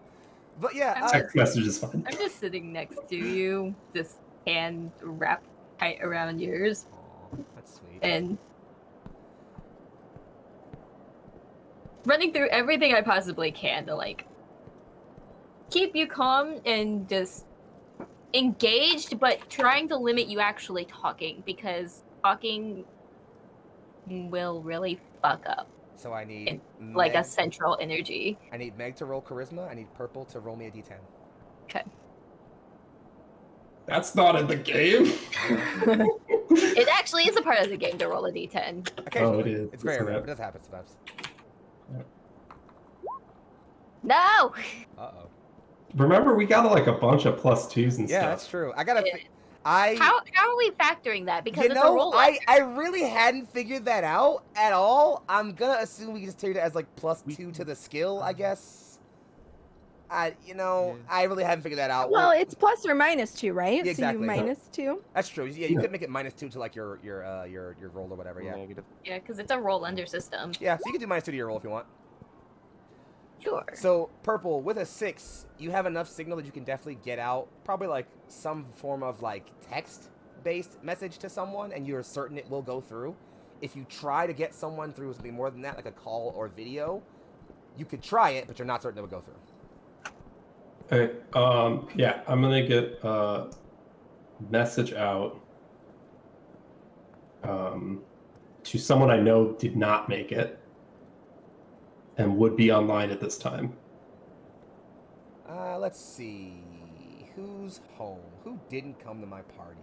Yeah, who didn't come to your party and would be up at this hour. Didn't come to my party. The important part is would be up this hour because I'm. Oh, you know what? Bro, I got it. why are we playing? It's Saint. It's motherfucking It's Saint. definitely Saint. It's definitely Saint. Okay. Yeah. It's definitely Okay. Saint. Good call. Good call. That actually totally makes sense. We yeah. love you, by the way. You're great. Yeah. So I'm gonna send a message to Saint. Tell him the address, which he probably was already messaged, but just going to reiterate it. State that we need a helicopter on the roof, and to make a call to a nearby hospital, make it clear that we need this. And I'll wait and see if I get anything back, but I won't probably hold my breath. Yeah, so you get the message out, and Saint's definitely online, and he kind of responds just like, "What, in Philly?" And you see him not respond for a bit. You're assuming it's probably because he's calling. Maybe he's calling someone who's in Philly to call, or he's calling himself. Somehow, some way, through Saint's infinite magic, he's calling Philadelphia Emergency Services right now, or trying to. A few minutes pass by, maybe about 2 or 3. Foxxie's okay. He's coughing, but he's still there. After about 2 minutes, you see some typing on Saint's part. It's a while, about another minute or 2 while he's typing, before he responds just like, "Everything's full." Go further out. He's like, "Call Maniunk? I don't know if it's anything. I'll try." And he just says, "I'll try," and just like that's all he says. And you assume he's not responding now because he's now back to trying to call multiple places.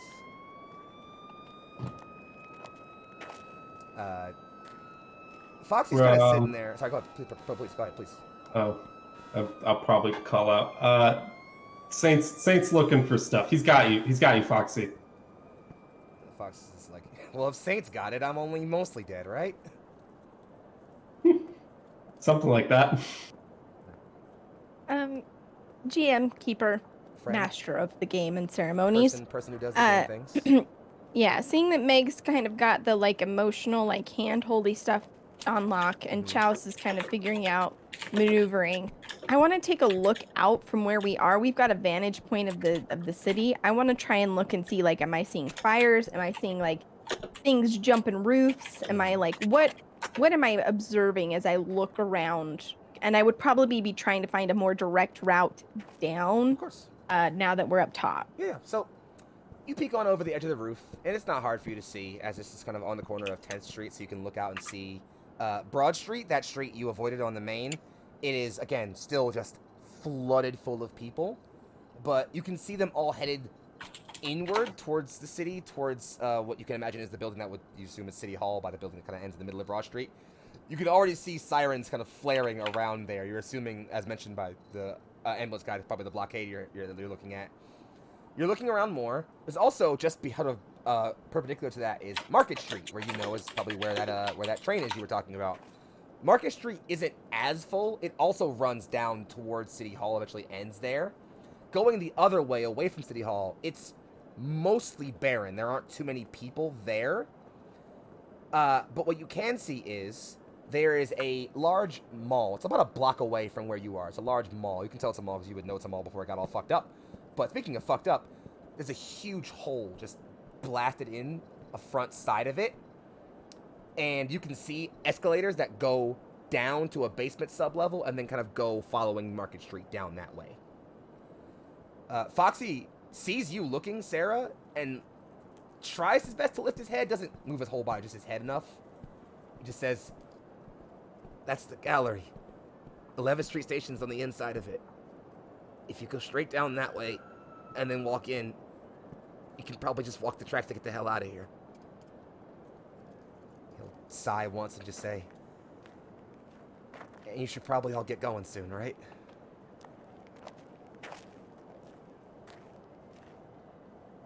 I'm sorry, Foxxii.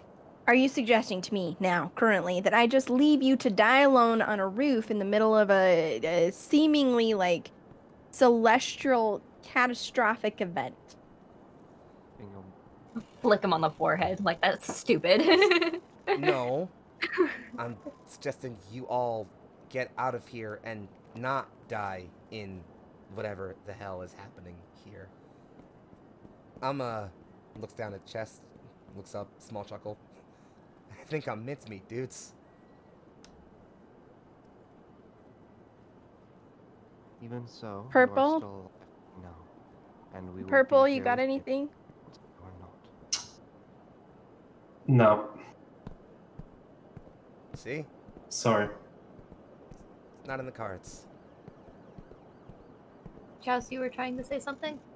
Oh, I forget my microphone is like whisper quiet. You are still alive at the moment, and we will be here with you until we either find you a way to where you are able to continue living, or until you pass. We will be here with you until the end. The reason you're talking like a D&D character? I was gonna say, I'm getting some soul I'm mad vibes from you here. disassociating from my physical form right now. Well, Don't mind him. He's just channeling Warhammer. hey. I We all know- go into it, right? Yeah, no, I get it. It's admirable, you guys. Sorry it... Sorry it turned out like this. Yeah, man. How fucking dare you plan a meteor on the same day as your party? Yeah, Not no, fucking right? safe. Should've I know you want to go all Yeah, out to the light show, but audacity. goddamn. Double booking. I was How happy like with Foxxii. taquitos. Yeah, I know, right? I double booked this thing. My fault. Sorry. Oh god. Yeah, this hurts bad now. I can feel it. Okay, bud. That's the shock. So you're gonna start feeling a Adrenaline, lot yeah. more pain. Yeah. Here, we're not really getting any signals. And I'll take out my phone and open up just the camera video, and it'll be facing up to the sky. And says, do you want to record something for your mom? Ah, shit. Damn it. And dying's supposed to be easy. Sure. Give me... And you'll see kind of like the bit of a tear form. Just give me a sec. Yeah. We're right here. It's okay. Hey, Dukes. It's me. Got a couple of my friends here, so that's cool. Party was a good time. Everyone got pretty drunk. Fuck. Oh god. Sorry for cursing. I'm probably not walking this one off, Ma, so I hope they get this one to you, so I don't know, I'm not good at this kind of thing, so just I hope you're safe wherever you are, and I love you. And I just kind of push the phone away gently, just... Damn it, guys, I'm supposed to be a thug. I can't die crying. Come on. Oh, fuck. It's okay. Your secret's safe with us. Tell you what, you all make it out, You can tell whoever you want I cried like a bitch when I died, alright? Bitches don't cry, man. They just feel feelings, and that's okay. Well, right Bad now, bitches can be sad bitches. right now I'm just feeling a metal bar through my torso. But, you know, if that counts as feelings. Oh, fuck. He'll lean back, just... You all are really good Foxxie. people. You know that, right? Thank you. Thank you for believing that in me. I'd, be dead a lot earlier if I hadn't met all of you, so... Thanks, I guess. Oh. What's your favorite Gundam? Kind of leans back, closes his eyes for a bit, just... Ale Strike, full package. It's a classic. And the last thing he has for you is a smile on his face. I think it's best I give my players a bit of a moment to recover themselves, so why don't we head on over to a quick little break, alright? Thank you all very much for hanging in. My players, I hope you're feeling okay. Thank you all for staying tight with me. Please refuel your beverages or snacks of choice. Use the restroom if needed. Sacrifice something to an evil god if you need to earn some favor. Whatever you gotta do. We will be back in just a few moments. See you soon. A goodbye! Streamlabs, did you work? Wait, Streamlabs, did you work? Did you do it? No. No, we are Nope. still on the screen. I got it. Hold up. It's just Streamlabs being weird again. I'm fighting so One hard day not to it'll- cry. Hang on. It's cool. I'm gonna fix it. I'm gonna fix it. I'm gonna fix it. You did not fix it. I'm trying to Everything is fix it. fucking up. Fuck. What am I doing? I'm trying to fix it. It's my Streamlabs froze. I hate this so much. Oh, Are do we not. gonna There's kill no the try, screen Foxxie. I'm again? crying right now. I'm Pay sorry. no attention to the Foxxie Alright. behind the Here's screen. what's gonna happen. Here's what's gonna happen. I'm gonna just end the stream, then I'm gonna restart it on the intermission Nah, screen. bruh. So don't go Bad anywhere. bitches are allowed to be sad bitches, and right now we're all sad bitches. All right, it's okay. I'm gonna end the stream. We're gonna put it back on the intermission screen. I love you all.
And we return to A Way Out, a Neon Lights one-shot powered by the End of the World.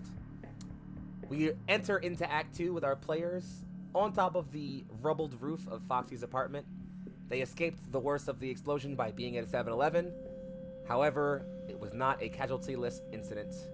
Our friends, dear compatriots of mine, all decided to stand by and be there to shepherd me through my last moments, which was really weird to roleplay, don't get me wrong. Having accrued the appropriate levels of stress from doing so, our party now knows that they have a very simple goal. Get out of the city. Stop whatever the hell is happening. In fact, Sarah, you still looking over the edge? Sure am. Off in the distance, so you see City Hall, where the blockade's likely being formed. Say, you look south, about 10, 12, maybe 15 blocks from it. There's a real high plume of smoke. It's not hard for you to tell, you're a smart girl. Whatever the hell came down on the city, came down there.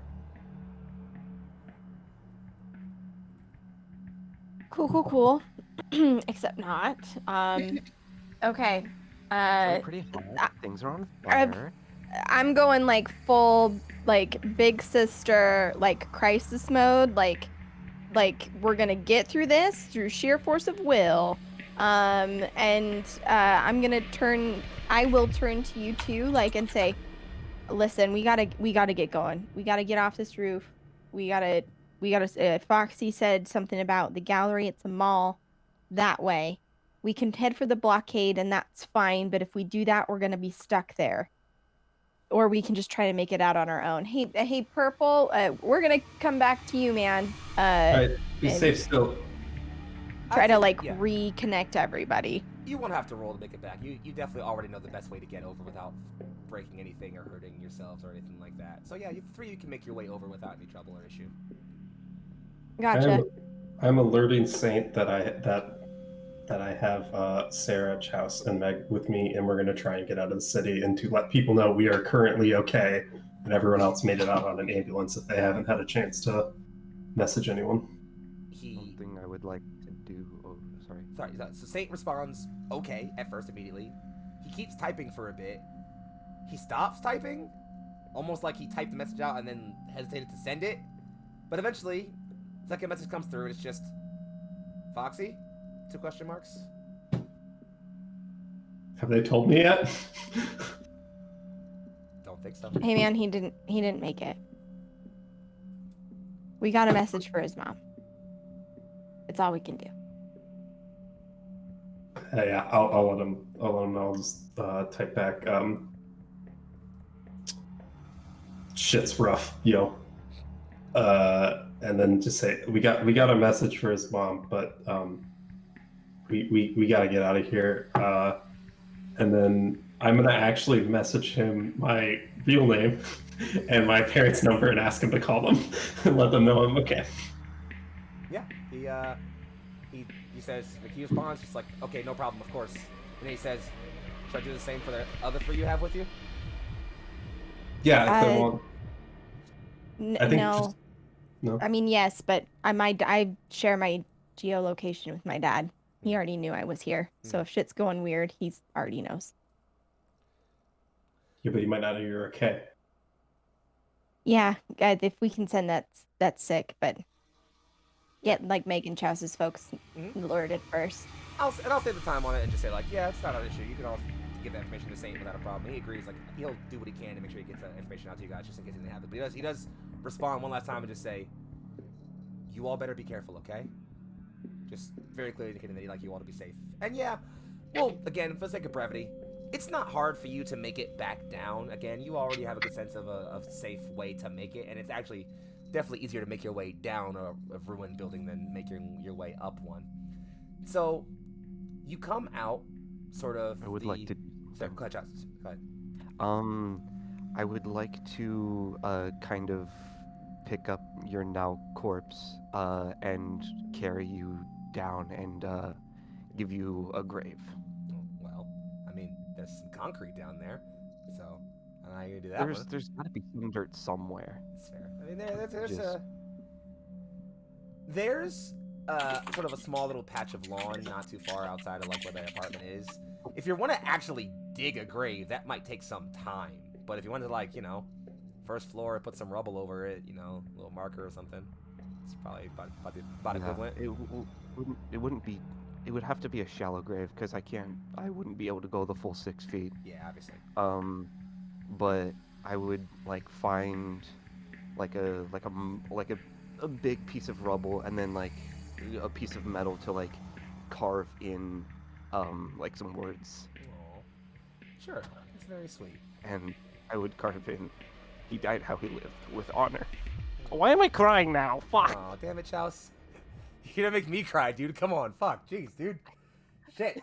Alright. No, it's cool, I'm a thug. Fuck, why do feelings gotta be feelings? I know, right? It's cool. It's alright. It's okay. I love you a lot. You know that, right? Anyway. Yeah. So, having done this without too much trouble, and I'll let this happen for the sake of not trying to take up too much time. I'll say I'm you gonna make try and make a joke because it's what I would do. I'm gonna ask Meg if she has the whiskey still.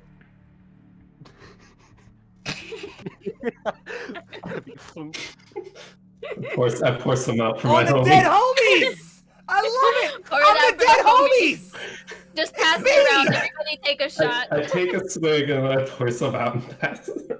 I'm the And dead homies! I do it, love and I feel sad when I'm doing it, but as soon as I'm done, I can't help but crack a smile and just be like, "Missy, man." I pass it on to the next person. If anyone else wants to, they can. A faint voice on the wind whispers, "I'm the dead homies." You sense it somewhere. Fuck, I'm getting out. Ghosts. Was it aliens? You sense that somewhere your friend spirit is at a modicum of peace. Having become the dead homies. In any case. So you're now out on the first floor. The exit you took kind of brought you out around the back, which is closer to Broad Street. The gallery, or at least the entrance to it, is directly across the street. It's right across there, that big hole Foxxii pointed out. Right across the street. Trouble with getting there, as it were, is well, as a bit of a crowd.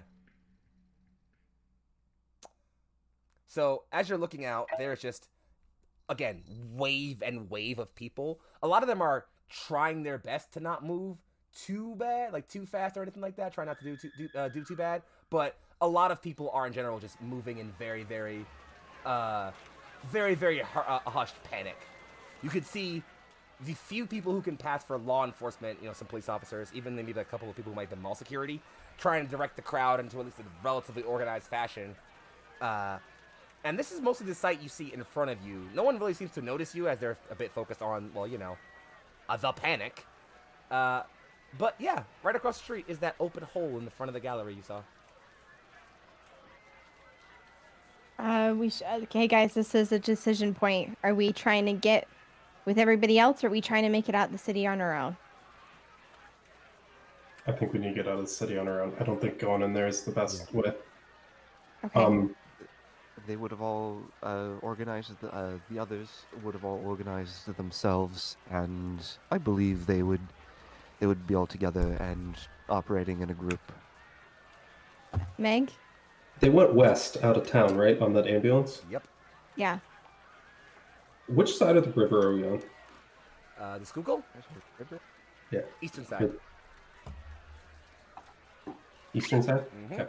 You are in Center City right now, so you are on the eastern side of the Schuylkill.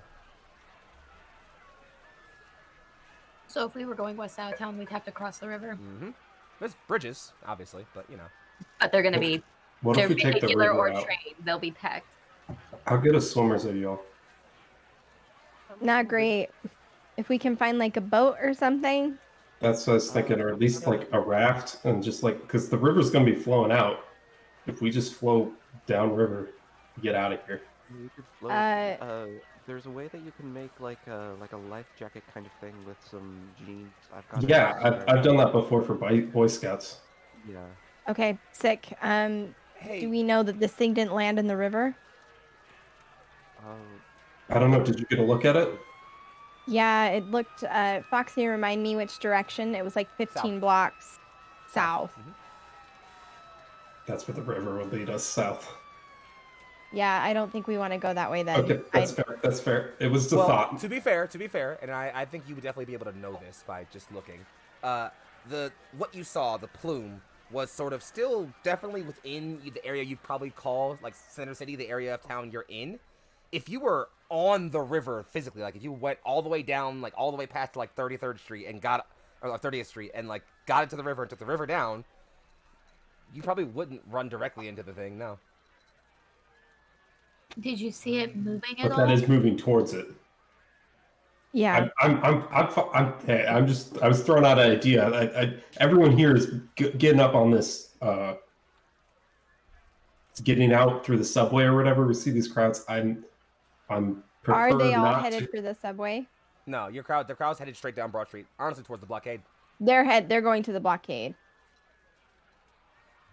I don't like the blockade idea. I don't know. That might I don't just like the be me. blockade either. I gotta be honest. I'm not a huge fan of getting stuck in a tunnel either. But I would say the river. I'm more comfortable with that just because it gives us more options.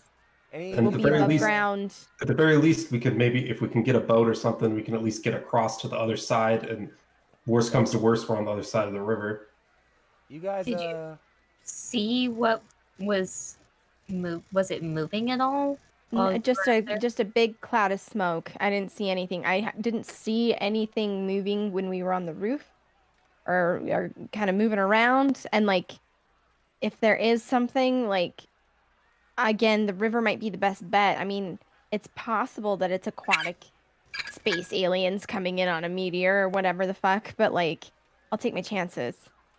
I mean, if anything, War of the Worlds tells us the water might be the safest spot, but then again, that was kind And of a dumb signs. plot. So you know. True. Signs. Good call. I say from Okay, beyond the no, grave.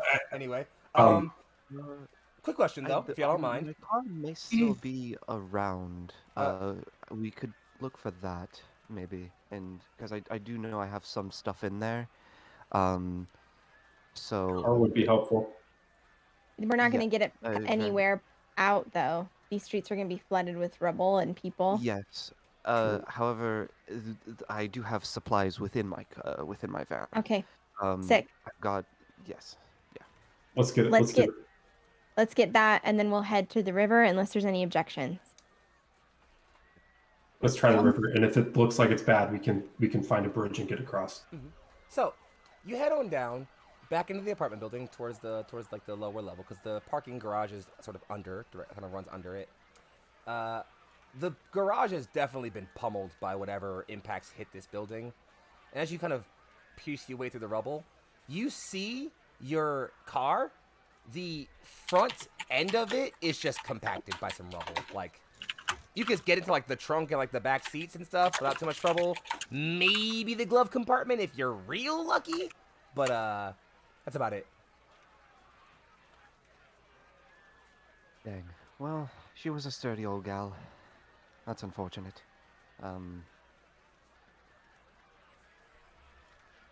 Yeah.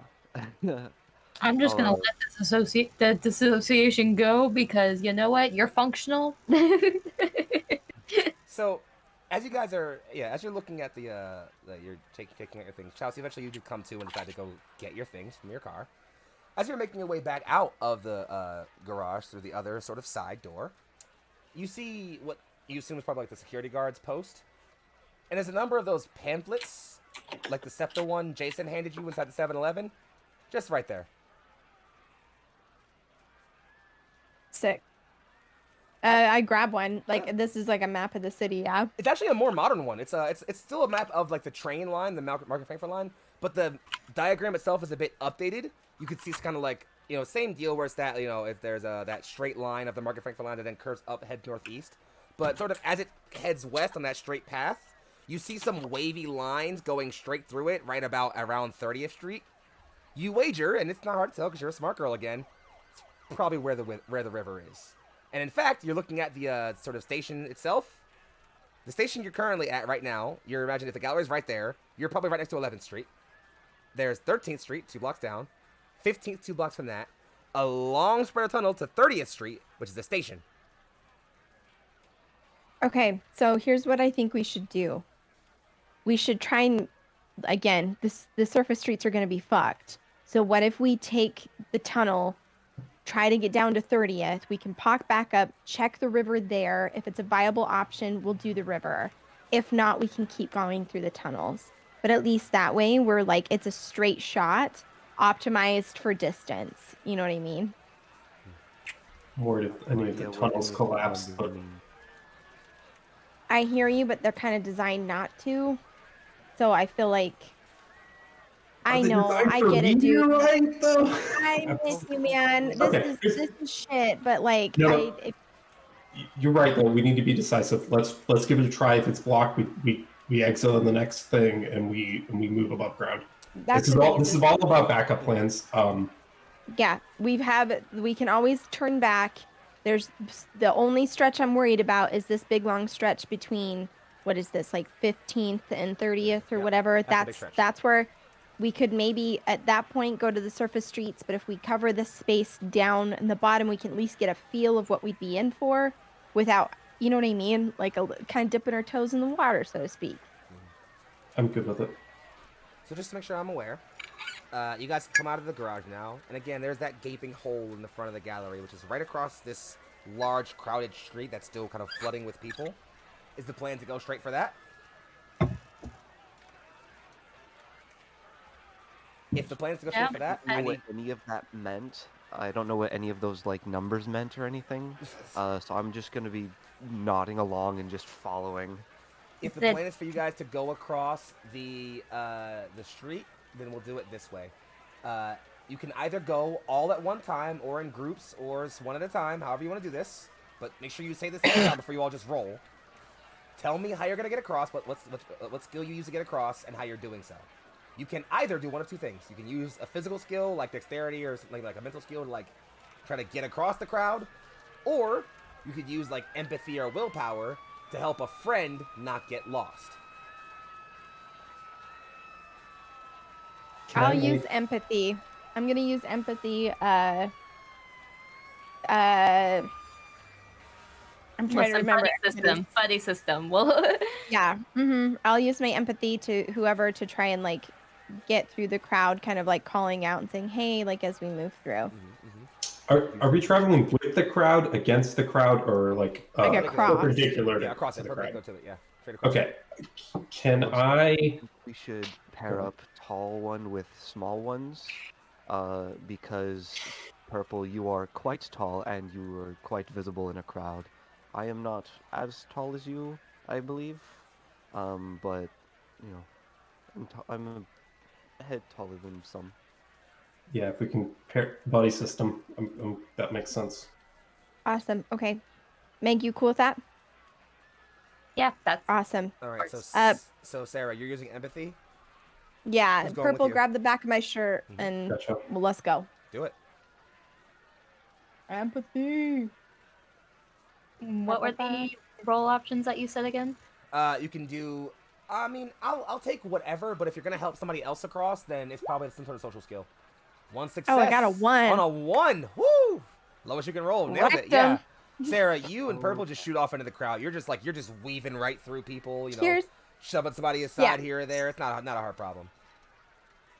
I definitely let us drift with the crowd a bit because as someone who's walked through crowds perpendicular, it's so much easier if you're going with them a little bit. Yeah. That's I'm such a bad like indicator. Like I see a crowd and I'm like, oh, this is no problem. Because I'm just like, people think like I'm a little kid who's lost their mom. So they kind of like naturally like, not my problem. And so it's like getting through is real. Can I make the argument for willpower with analytical? Just eyes focused completely on like watching where Sarah and Purple's moving, just with holding tight to Chouse. I'll take it. Following after. Works for me. Yep.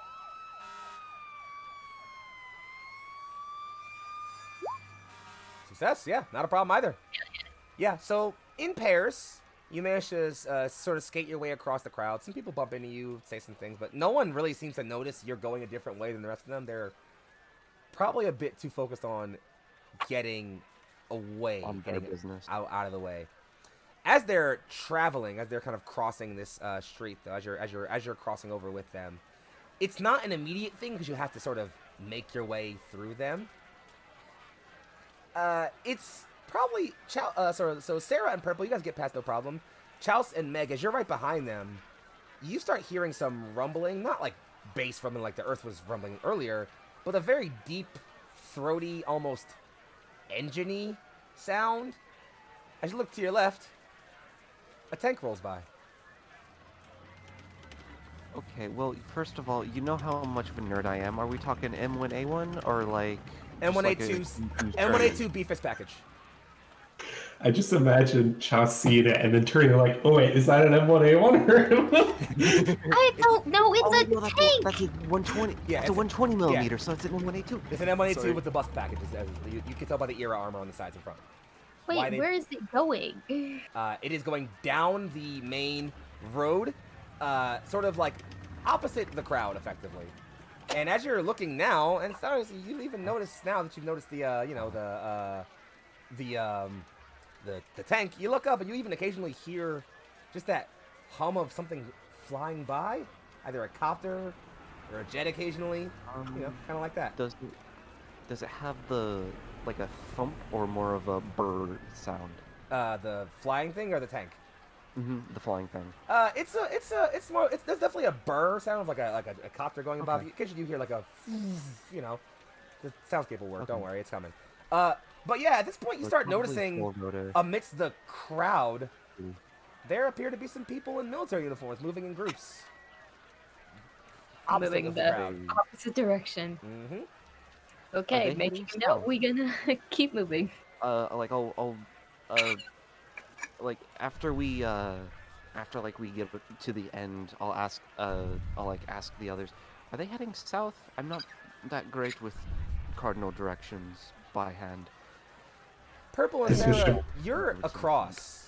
You're perfectly across, no problem. Meg and Chouse, you got held up by the tank a little bit, so you're on your way, maybe about a little bit more than halfway across.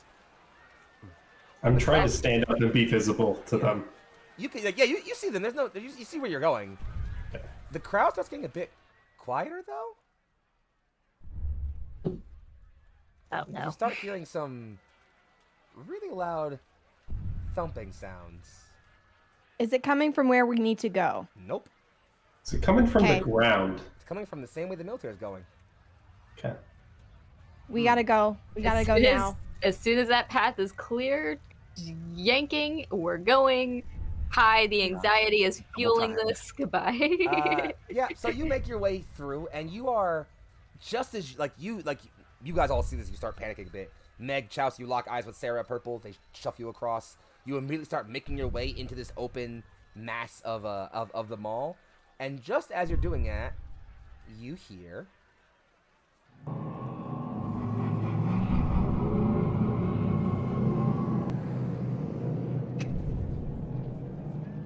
Though you don't necessarily see what causes it, as you are now inside the mall. All right, kids, let's move. Yep. I'm running. Are we passing by a food court? So the first thing as you enter through like the sort of hole is there's a bit of a sort of a plaza area here that and there's the immediate escalators going down. Escalators aren't functioning at all, but you can run down the stairs, the escalators, no problem. So you're now at that lower level, the basement level, and there's sort of a direct left and right turn you can make. Down the left, you can see stores.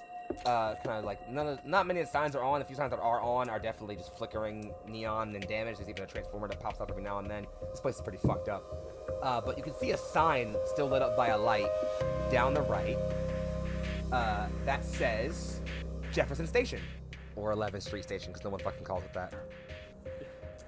And then down the right, literally like just around the bend of where you bring the escalators down, it peels back some to a large open food court. Yeah. Awesome. Yeah. I would look at the group and just say, start heading there. I'll catch up, and just kind of like haul ass to that food court. I'm looking for either the pizza shop or a sandwich shop, and I'm trying to find like one of their knives from there. Like, I'm trying to find something. I know you've got the full knife block, but like I'm trying to get. You don't need your own. Okay, then that's fine. If you've got the full knife block and you're willing to share, great. But like, I kind of viewed it as like a drive-by. Like, we're just gonna grab some stuff, and then if there's like stores. Salt as well. Salt? Yeah. Okay, yeah, I steal a salt shaker. Why salt? For salting meat. We don't know how long things will be until. Chelsea's like full prepper mode right Chelsea's now. like, we're going into the middle of the wilderness. We're gonna survive. We're not gonna talk to anyone ever. This is us surviving for the rest of our lives. It's only us, guys. It starts now. Yeah, I like, and again, just moving towards the general direction of the station. If there's an opportunity to like grab, like, because we had talked about doing the river route, right? Like, if there is an opportunity to grab any gear in any of the stores that might help facilitate that, I'm keeping an eye out for that. Talking about the gallery and an alternate timeline where the gallery was still open and hasn't been closed down for renovation for like 7 years. There was an EMS there for a bit, so yeah. There's Eastern Mountain Sports. You can find like a life vest and like some trunks if you guys want them. Hell, there's even Sick. not sure how you'd all carry it unless you want to carry multiple people. There's even like kind of like a little canoe thing. You could haul that out here if you wanted to with like if there's a lightweight kayak, fuck yeah, bro. Yeah. Like I'm not kidding. Kayak light enough that one of you could carry it. It would be like your primary burden would be carrying that thing though. Like we're not gonna all be able to fit in it, but at least one person could, and we could all hold on. Exactly. That's what I'm thinking. Life jackets for all of us. Some kind of flotation, like literally anything. I'm gonna grab a paddle. This will make it a lot easier to get across. So I can carry the canoe. You guys carry the. Someone carry the paddle and the life jackets. Purple, you go. For everyone should just wear their life jackets. So Purple, you go for the you go for the paddle. Sarah, you go for the canoe. Chouse and Meg, you go to grab life jackets or other various gear. Sorry. Is this the type of place that had like hunting gear? Yeah, well, limited hunting gear. You wouldn't find like weaponry or anything, but like a knife, a multi-tool, stuff like that, a flashlight. A bunch of camo. Yeah, a lot of random camo shit, probably. So like emergency flashlights. Yeah, stuff like that. You can definitely get some of those, no question. Yeah. Are there little propane tanks?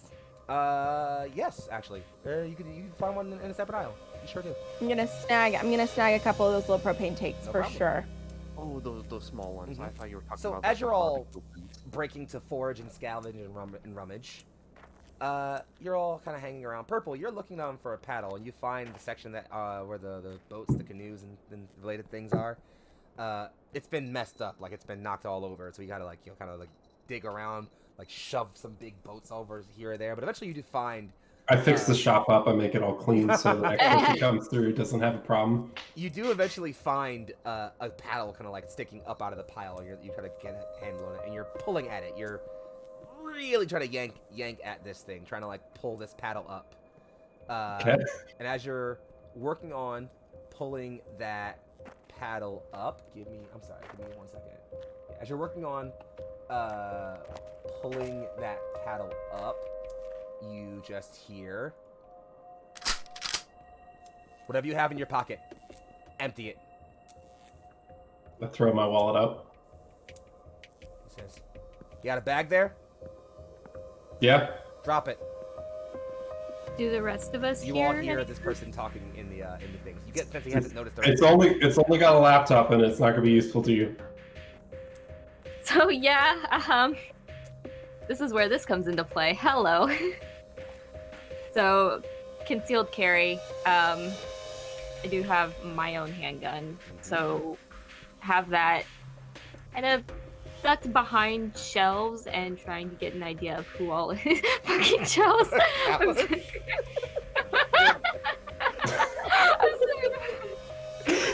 Like the Folding Girls. All right. Anyway, Peek around and see if it's just one person. Yeah, it's one guy. He has a handgun, and he has a mask over his face.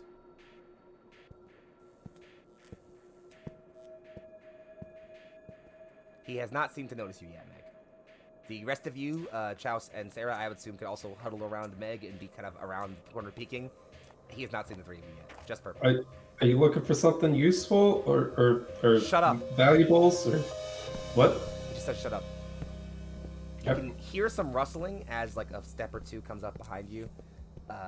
You can hear your bag being shuffled around.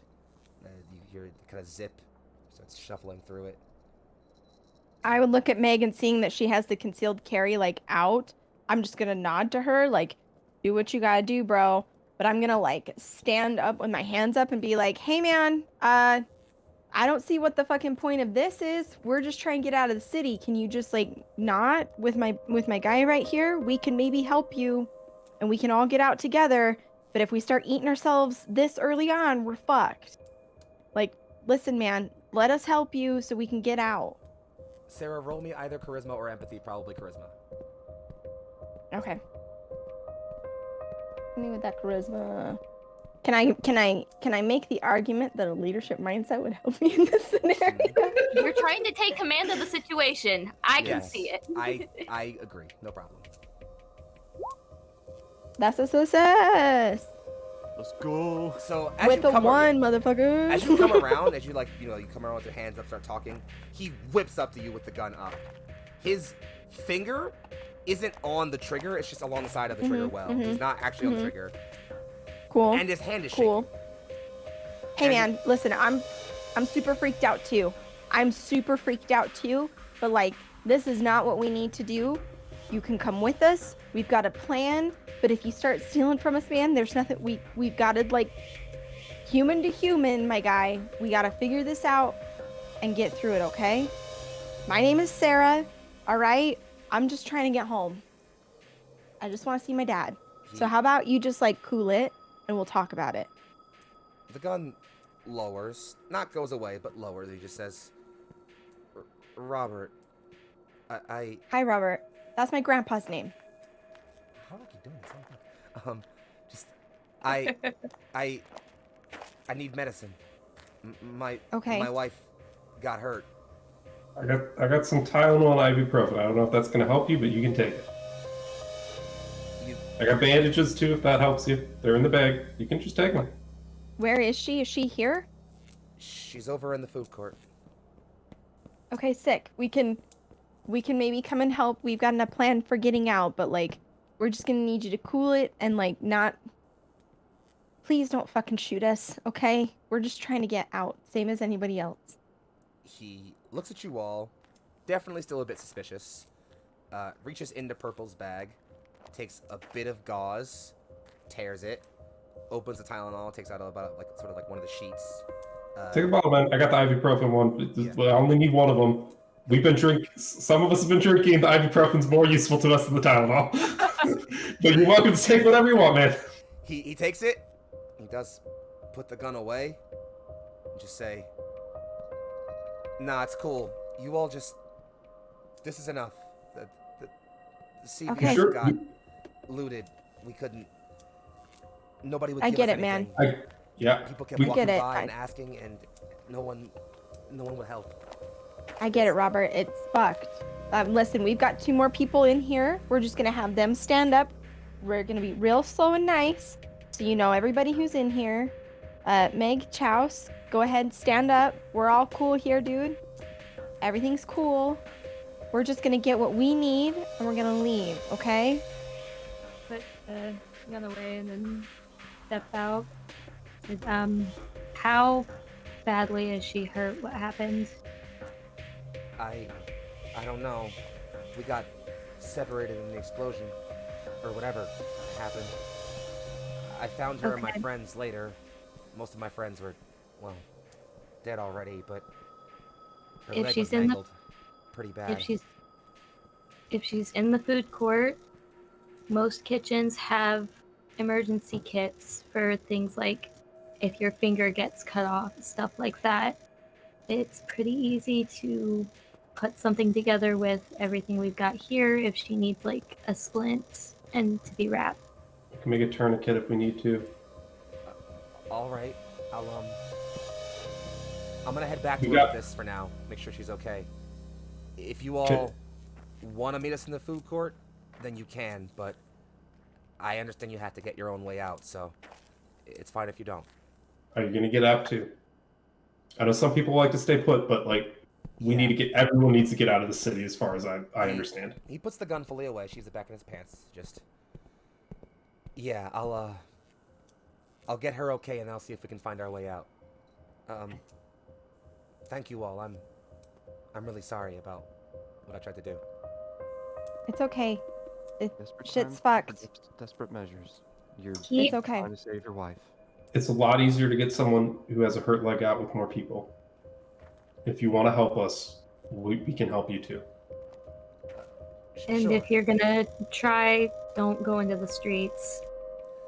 There's convoys going the other way, and it's a mess. We're making for the river. If you can take one kayak, we can take another, and one person can help. You can help your wife. We can take two kayaks. You guys can take your own as soon as you get to the river. There might be one of those fucking sport wagon things in here. We can maybe even try putting her in. I'm gonna look like, you know, those like. Oh, like for Yeah, kids, the for the tail- bikes. Oh, I know Well, exactly. like either that or like tailgating parties. They have the collapsible The little little wagons trailers. that you Oh, can yeah. throw Oh, yeah, shit yeah. in. Oh yeah. You know Yeah. what? Flying Yeah. lasers. Yeah, Good idea. there is one in there. Absolutely. It's the last one left. You get a sense maybe some of the people who came through here had similar ideas, but it's the last one left. He sees you kind of wheel that out and just says like, all right, I'll go and get her. I'll put her on this and I'll bring her back here maybe. If you're all headed for the station, I could meet you there. Okay, meet us there. Do you need us to come help you, or are you good? I think I'll be all right. Thank you. Okay, we gotta move quick. So just If I'm not there in 10 minutes, you can all go ahead. I understand. we'll wait for you, Robert. Just as fast as you can. He just Do we have everything we need? Let Yeah. someone purchase them. everything you guys went to grab, you managed to get your hands on pretty solidly without any trouble. He just smiles at you all and just says, "You're good people," and he walks off. Definitely in a hurry though. He's definitely moving very, very swiftly. Yeah. And it goes to a relative degree of silence again as you're now alone in the gallery, as it were. I am going to look for a nice machete, and I'm going to drop the heavy pole that I've gotten. Not a problem. You got it. Because if I'm able to get a large machete, I don't think a heavy pole. Well, I A mean, I machete guess wouldn't be useful. the thing you could grab from a store like this. You could definitely get yourself like a hunting knife of some capacity, you know, bigger than like your average Okay, pocket like- knife, like- but like a nothing Bowie. too extreme. Yeah, like a Bowie to a degree, probably Okay. about. So Yeah. you make your way out of the Um, eastern mountain. Sorry, Purple. Go ahead. I was gonna say after that, I'm gonna probably turn to it's Sarah. Thanks for that. Hey, it's okay. Listen, people are gonna be doing some fucked up shit that they're not gonna be proud of tomorrow. But like, we've got you, okay? You handled that very well. Thanks. Yeah, dude. And I'd straight up just give you a hug. Aw. Like that shit would be fucking terrifying. And I'd just give you a hug and be like, we got each other. It's gonna be okay. We just need to keep going, one foot over front of the other. We got this. Let's get out of this and let's not do anything we would regret. Right. We got this. So as you're all Meg, sorry. I'm glad you got a gun. I'm glad you fucking strapped. Anyway, You can thank my dad for that. He made me get my concealed carry before he'd let me travel by myself. So My dad's been trying for years. Keep that thing on her. keep that thing on deck. Anyway, so as you're moving through the rest of the mall, heading down the other way towards the station, it's mostly quiet. Again, a lot of these stores here are damaged. Any store you really try to like get yourself a look in, looks like it's already at least had one group go through it already. You're mostly just walking in that genuine kind of quiet. When suddenly there's a rustle, a can somewhere distantly just rumbles across the middle of the walkway like something just kicked it. Okay, but like a rat rustle, a dog rustle, we talking a tin What's can, the a weight? trash We're talking- can? How Russell big? Brand. No. Does it sound big? Does it sound like a person? What we? It sounds person-sized. Russell Brand. Got it. Keep that thing Russell on her Brand. at all times. Also, I should note, if we pass by a Walmart, I would like to run in there real quick. There are We're in not the a middle of Walmart a in the mall. gallery. No.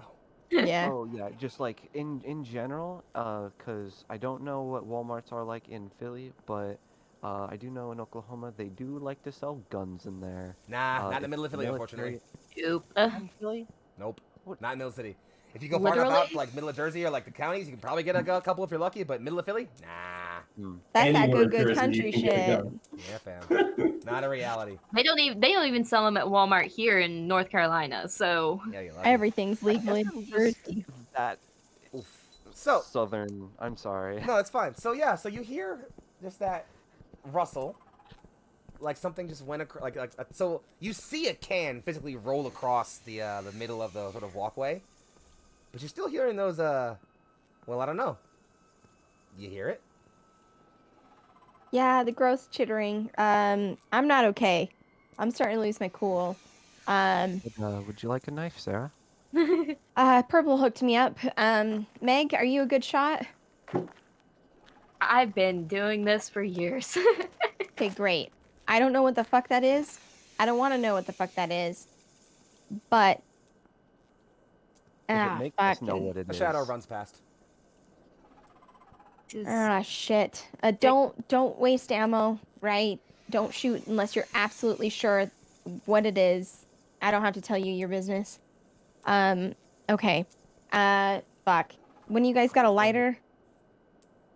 I have my No. I have my phone out and it's kind of tactical. Like the flashlight is up and held under, so I've got sight.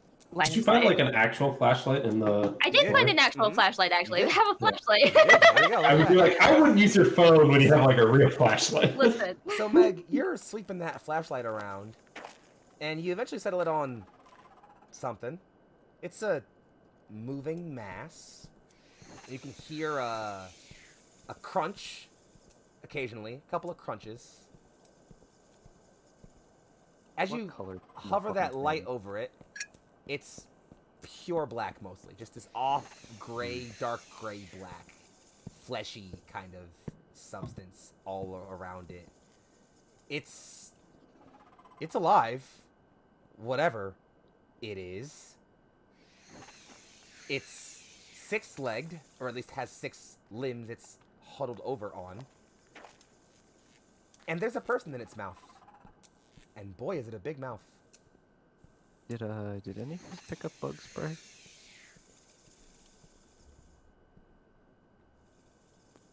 Hey Meg, you No. still moving that flashlight around? Yeah. There's a second shadow. Oh no. And a third. And a fourth. And a fifth. And then you realize... It- Surrounding us. No, just in the general area of where that one is. Kind of like in like the store that thing seems to be snacking on a person outside of. There are just 4 or 5 more of these things just all there. They haven't Have seemed to they- notice you directly. How Just big are gonna- they? How big? You said person Oh, yeah, they're size, as big so as- I'm they're as- assuming they're as that big as big, and you, it has yeah. a giant mouth, so I have an idea. Yep. It's gonna hand up and a motion. Quiet. Keep moving. Is the plan to sneak past them? Yeah, do not engage. Then I need Do each not. Of Do you, not fucking engage. I need each of you to roll dexterity. We could go back and prepare for this.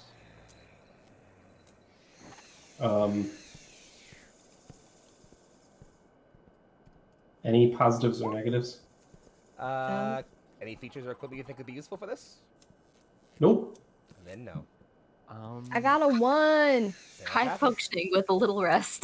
So I'm carrying a lot of things. Would I add a negative die to that, or Did you yes, use your you plus would. or your minus yet, Purple? I haven't used anything yet. So use But your I minus. rolled a that gives you- 6, and I need to get to a 2. Use them both, Fuck. baby. Do Use it. both. You'll meet it. Can I use them both? I'll I let you will use use both, them why both. not? Yeah. Okay. We Chow. did actually have 10, so there's actually 2 carryover that anyone could use, by the way. That's true. Chouse, I will say no. You don't have to take an extra negative die for your fail, or for your stuff. It's fine. I'm gonna Meg, use that are you other- using a I'm gonna +2 as use well? that- Yeah, I'm gonna use that other -2 I got. Alright, there you go. So Meg's fine. Chouse, it's on you. While we're, Mhm. if we get to a point where I don't have to be quiet, I'm going to say to Sarah, "Great, you brought Snarl on us. This is all your fault. These are your chaos beans." It's not my fucking fault. So you are all on your fours, literally crawling beneath like a row of like stands, trying to for as little visibility as possible. And you are on all fours, crawling. As you're moving as quietly as you can, Sarah, you're kind of crossing in between stands, because there's like, you know, stand, few feet of space, stand, few feet of space, and you're all making it pretty cool. Sarah, you're at like maybe the 3rd or 4th stand, getting ready to go to the 4th one. One of those things comes right around the corner. It's just right at the edge, and it looks left, looks right. What do? Do you just freeze? I freeze, man. Yeah, like I'm not moving. I'm like hunched against the wall, holding as still as I can. It is panning its head around. You can hear above you a clattering as another crawls on top of the stand and starts scanning around there. It then steps down. Literally, one of its hands comes 4 inches from your face, and you just take 1 mental stress. And then they keep moving. Just crawling on their way. The last one that goes by is the one that has that guy in his mouth. He still has him in his mouth, just holding him and snacking every now and then while he just keeps crawling on by. All right, so I've got 2 questions in context to this. One is the guy Robert. That was gonna be my question. Thank you, Meg. No. Okay, 2. Do these things have eyes, and have they directly looked at us at all? No. Okay. Well, to which part? Both. Okay. Yeah, so I'm gonna be shook up pretty bad there for a second. I'm gonna like look back at whoever's closest behind me. If we're just going in roll order, I feel like that'd be purple. And just kind of like give a like kind of look, and just kind of try to motion just quiet, and keep just that low movement, because I clearly if we hold still, that somewhat matters, but I don't know if it's sound based or motion based. Yes, during our crawl, I would have definitely been looking at, like, just trying to study them and trying to figure out their anatomy as much as possible. Like, I don't know, I can't remember exactly what you were talking about the light situation being, but if it was, like, dark and dim and stuff, just trying to figure out what exactly we're up against. Well, we did shine a light at it. Mm-hmm. Yeah, Charles, you would have seen when Meg saw just about a... And they didn't react to it, so... Hunched over, it's about 3.5, maybe just about 4 feet tall. It's 6-limbed, covered in gray skin, and has this head of almost like a bone-like chitin that ends in just this huge pincer mouth, effectively. Okay.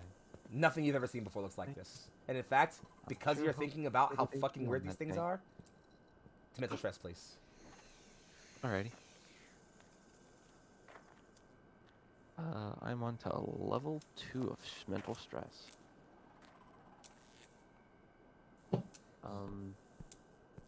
Anything else happening here, or we keep moving? I'm moving. Yeah, so the crawl is mostly uneventful, as the pack seems to have continued to move separately. You eventually get back up and you move. You make your way towards down this sort of long hallway, following these signs, past the Cinnabon. I fucking love the Cinnabon at the gallery, by the way. Great place. You hang a left at the Cinnabon, and you see, just like a set of doors, and right above it is Jefferson Station. And right in front of the doors There's one of those wheelbarrows with a woman in it laying and holding her leg with this wrapped up in bandages. She looks mostly okay, though, just a bit under duress. And directly next to her is Robert. He just waves at you all, but you can tell he's very deliberately trying to keep quiet. Oh, yeah, he knows. He is just like... just like, did you see those things? What in the hell are they? That's some pitch black shit there. Oh, I don't know. I've never seen anything like him. They're not... Listen, they clearly have a penchant for humans. We saw one snacking earlier. I don't feel like being a taquito. I'm sorry, I joke when I'm nervous. We gotta go. You're not the only one. Sorry, I wasn't ready for the callback. I wasn't ready. Hello. It was very Hello, my good. name is Osara X Franco, and my brand is The Callback. Honestly, Excuse me while I follow see her on myself Twitter, out. honestly. Anyway. So, all right, time to get serious again. So, as you're discussing these things, you're looking at Robert. You see his eyes go wide, and he's looking separate from the way you guys came. So he would be looking through those glass doors you're all headed towards. If you turn to look where he's looking, you see a couple of those things shambling through the terminal. We gotta go. We gotta go now. Through them? Wait, the terminal is like towards the Yeah, like through the tunnel. through the doors you guys goes have to get through the terminal. There are a couple of those things in the terminal, and yes, you are going that way. Okay. That's where we were planning on going. Is there another way out of here? You can No. go back the way you came. Back the way we came, out into the streets. I would like to MacGyver something real quick. What have you got on you, and what do you like to MacGyver? I'm trying to look around because where are we again exactly? You're at the end of a mall. There's a Cinnabon right behind you, a Philly pretzel factory to your left, and that's mostly it. Okay, I'm going to go into one of the bathrooms of that area of like, you know, just a general bathroom of like the Cinnabon or something like that. They most likely have like a Febreze bottle, something like that. Yeah, something like that. I'm going to also at the Cinnabon. They probably also have like twist ties. I'm going to ask Meg for her lighter real quick. Tie the zip tie around the trigger of the Febreze. Light the Febreze and chuck it. Like, Are into you the terminal? Yeah. Okay. So, No, sorry, not like towards the terminal, but like, kind of like where we came from. like backwards. Cause yes. Okay. So I'm trying to figure out what all senses they have. So well, let's see, because they weren't able to pick up on our body heat, but maybe higher temperature combustion, something like that. So for clarity, you just Sorry, lit I'm this being a thing fucking already. nerd. So just for clarity, you lit this thing already. You didn't Yes. wait, you just lit it and threw it. Correct. Okay. So you light this thing, you throw it. Well, pressure happens eventually, and you just see just a torrent of flame go up. It does catch a sign and just light it up, ablaze. Just so you all get decent amounts of light.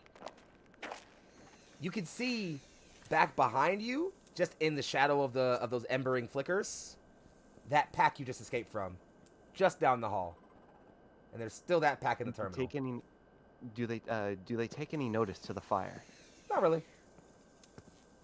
They're just still shambling in the hall. Alrighty, that clears that up. And I'm going to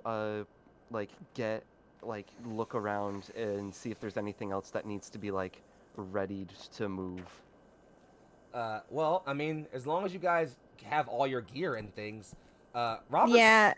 Robert's looking a little scared. He's looking back and forth. Oh between yeah. the terminal and the, Yeah, no, I'm gonna look at this improv firebomb situation and like I be cast just fireball at 4th level. I'm sorry. How much? I'm gonna like go for it, Meg. How much noise actually came from that? Not Yeah. Not much at all. Okay. I'm gonna try and help Robert get his lady into this wagon situation Oh, to she's in. try and she's in. Okay, sick. Okay. So I'm just trying to understand what I'm looking at. Like I'm picturing like a traditional mall, like a wide hallway with stores on either side, Yes. leading down into a terminal that like goes down, and they're in front of the terminal. All right, so effectively think about it this way. You're already in the basement of the mall. There is the hallway you walk down, which has stores on either side. Yeah. Eventually, that hallway opens up and swings left and has a left and a right path.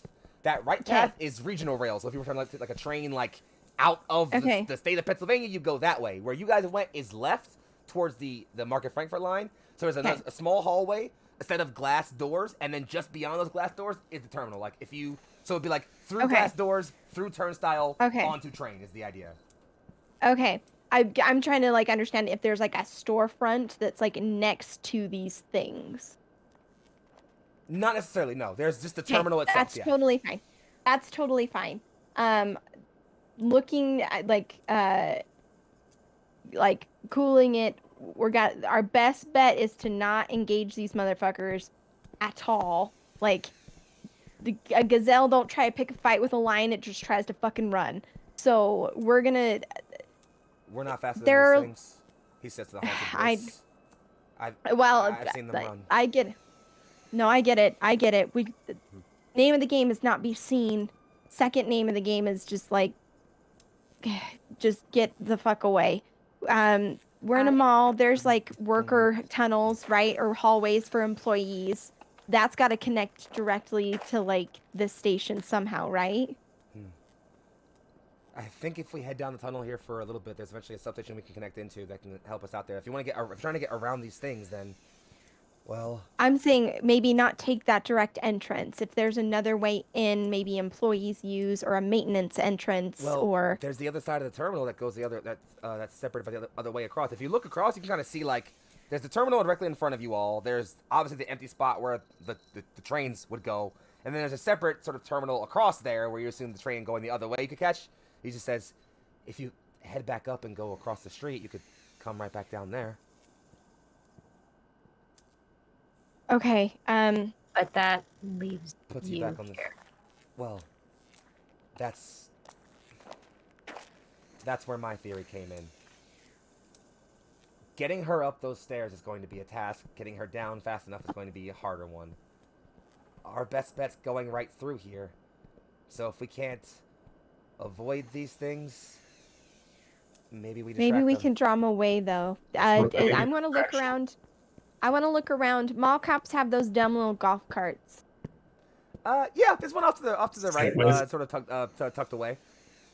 I want to get one of those mall carts, and I wish I could say this, like Foxxii had taken a brick to hold the door open. I would like to think I grabbed that brick off the roof. I'm here for it. I want the sentimental Foxxii be dead brick. I'm going to explain the plan to my party first, like quickly. What I want to do is get this cart and like put the brick on the gas pedal, wreck it into something, make a kerfuffle in a different direction than we need to go, using that as a cover for us to like move past, like hopefully flank and sneak past as quietly and quickly as we can. If we can use the employee like behind the stores kind of halls to get us closer to that, awesome. But that's kind of the idea. Draw them away so we can at least get straight in. That's what I'm thinking. Like again, avoiding all like head-on confrontation if at all possible. Hey, quick question. Quick answer. So, we don't know how these things see their surroundings. It's obviously not thermal, visual, or smell. Secondary question, where did the military go? Oh, they're up top. Yeah, there was a whole ass tank.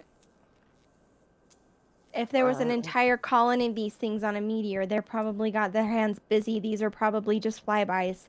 You can't make it. You're not going to be able to secure a perimeter in something like this. Shells firing. What? Why aren't we hearing tank shells firing? They had a tank. Those are. They were super far south, my guy. They were way far south. They're not going to be engaging the tanks at this point. They're going for the meteor. These things are also here. They would. Yeah, flybys, dude. they're gonna sneak through. This is a huge city, and there's a lot of people to get is through. true. It's gonna take time to like get a response out. That is These things are gonna be everywhere. We just gotta get moving. Are we cool with the plan? Yes. Sick. Sarah, you set up your plan. You managed to grab. You actually imagine maybe one of these carts is probably still being operated before the kerfuffle happened because there's still the key in one of them. It's not on, but the key's in. You turn the key in. Well, what do you know? It comes on. There's a as the engine starts, and you do hear in the distance just some more of that squealing just picking up a little bit. Like they definitely noticed that. But you plop your brick down on the gas. Eats up some ground for a bit and then peels off. Straight line for a bit and then hangs a hard, just leaning right, straight into the glass of I guess that'd be the GMC at that point, or is that Payless right there? That's Payless, yeah. So just right through the Payless shoes, straight in through it, shatters glass everywhere. Not only can you see that pack you saw pass already, just start running into that direction, all of you freeze instantly. As all those glass doors directly where you're headed shatter as a group of 30 of these things just go sprinting by all of you. Like, some of them even brush your skin. They just straight by you. And they all seem to conglomerate around whatever that noise was, trying to figure out what the hell just made it. And once they're all past Moving you, fast. yeah, go. Moving fast and As quiet. they're all past, we going. Yeah, and you guys can make your way into the terminal, just almost like half sprinting, just take your way off into the terminal. You hop over the turnstile, it's no problem, and you find yourselves deep in the tunnels of the Philadelphia subway system. And I think with that, we'll grab one last break and then come back for a conclusion. Does that sound cool, friend O's? Streamlabs Yeah. is not breaking this time. Lovely. Cool. See you guys in a bit, okay? A bye-bye! Why?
For the conclusive act of A Way Out, Neon Lights Neon Lights Roleplay one shot, powered by the end of the world. There we go. Killed it that time. Our heroes, compatriots, our party, if you will, has just survived an encounter with some creepy crawly critters. They are now with Robert and his wife in the depths of the Philadelphia Market-Frankfurt line tunnels. Haven't heard any trains running, thank the high heavens. But, there's a pretty dark tunnel ahead if you want to just walk it.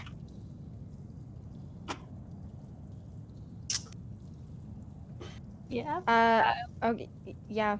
Which we way know- are we going? You can look at the sign, and you can see that the sign you're on says westbound, so you know for a fact that the side you're on is headed down, well, as long as you sort of follow the right, you assume the train kind of comes right based on the way the signs look. You could take a right once you get into the tunnels, and you should basically be fine. How much rubble is around? The station itself is pretty well secured. You imagine it was probably built to survive at least some decent damage like this. It's a little effed up, but it's there. Okay, I'd like to pick up like some long-ish like stick sort of like object that's at least decently light, and get one of my like old shirts that I don't really care about much, probably my fucking Gizmo shirt, and get some isopropyl alcohol on it, and make a torch. Fair enough. Yeah, not a problem. Totally easy.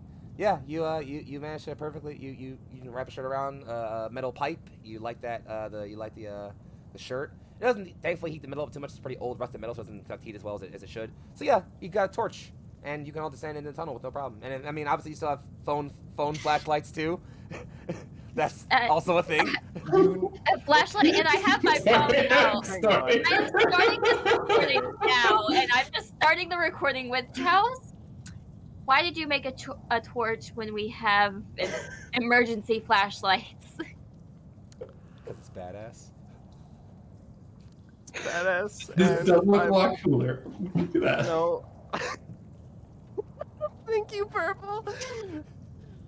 I mean, that is some Indiana Jones in the Lost Ark kind of bullshit, and I appreciate it. If there's any snakes, we can throw it down in the pit and we'll be good.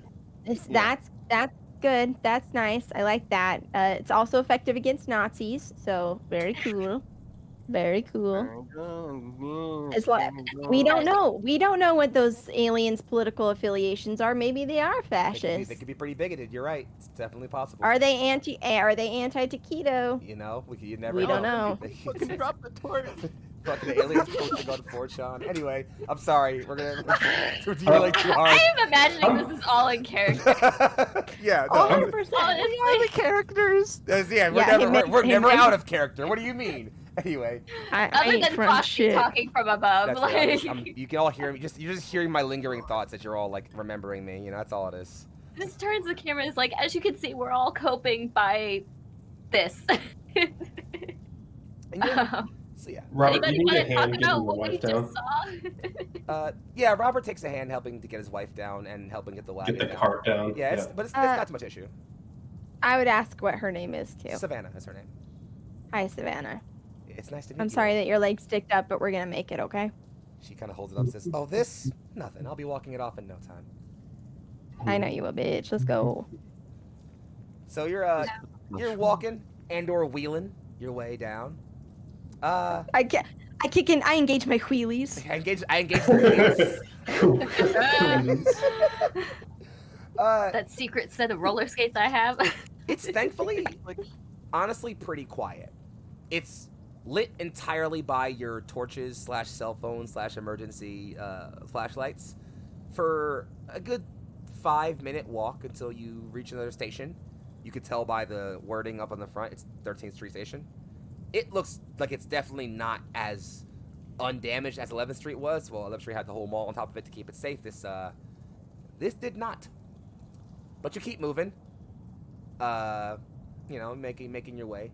Robert and Savannah are just having idle chatter, talking about what they're gonna have for dinner when they get home. Just trying to make decent conversation about anything besides what's happening. Where is home?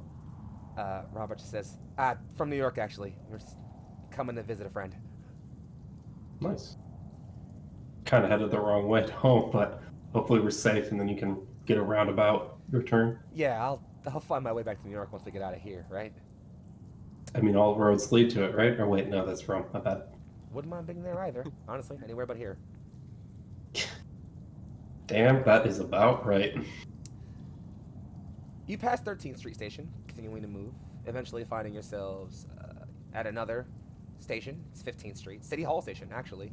Above you, you can hear footsteps and sirens and shouting and even some radio chatter. You assume the military has City Hall on absolute lockdown. Like, they are just not letting anybody in, out, or around. You also occasionally hear a spattering of gunfire. You assume they may have found some of those things. You keep walking. Have you guys seen The Mist? Or read it? Yes. What? No, dude, I'm not a scary movie person. And fun fact, top 3 fears, aliens.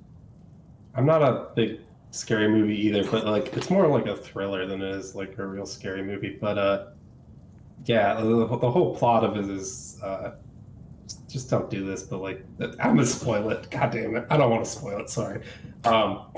She just said she doesn't like movies like that. I don't think she's Yeah. That's gonna be fine.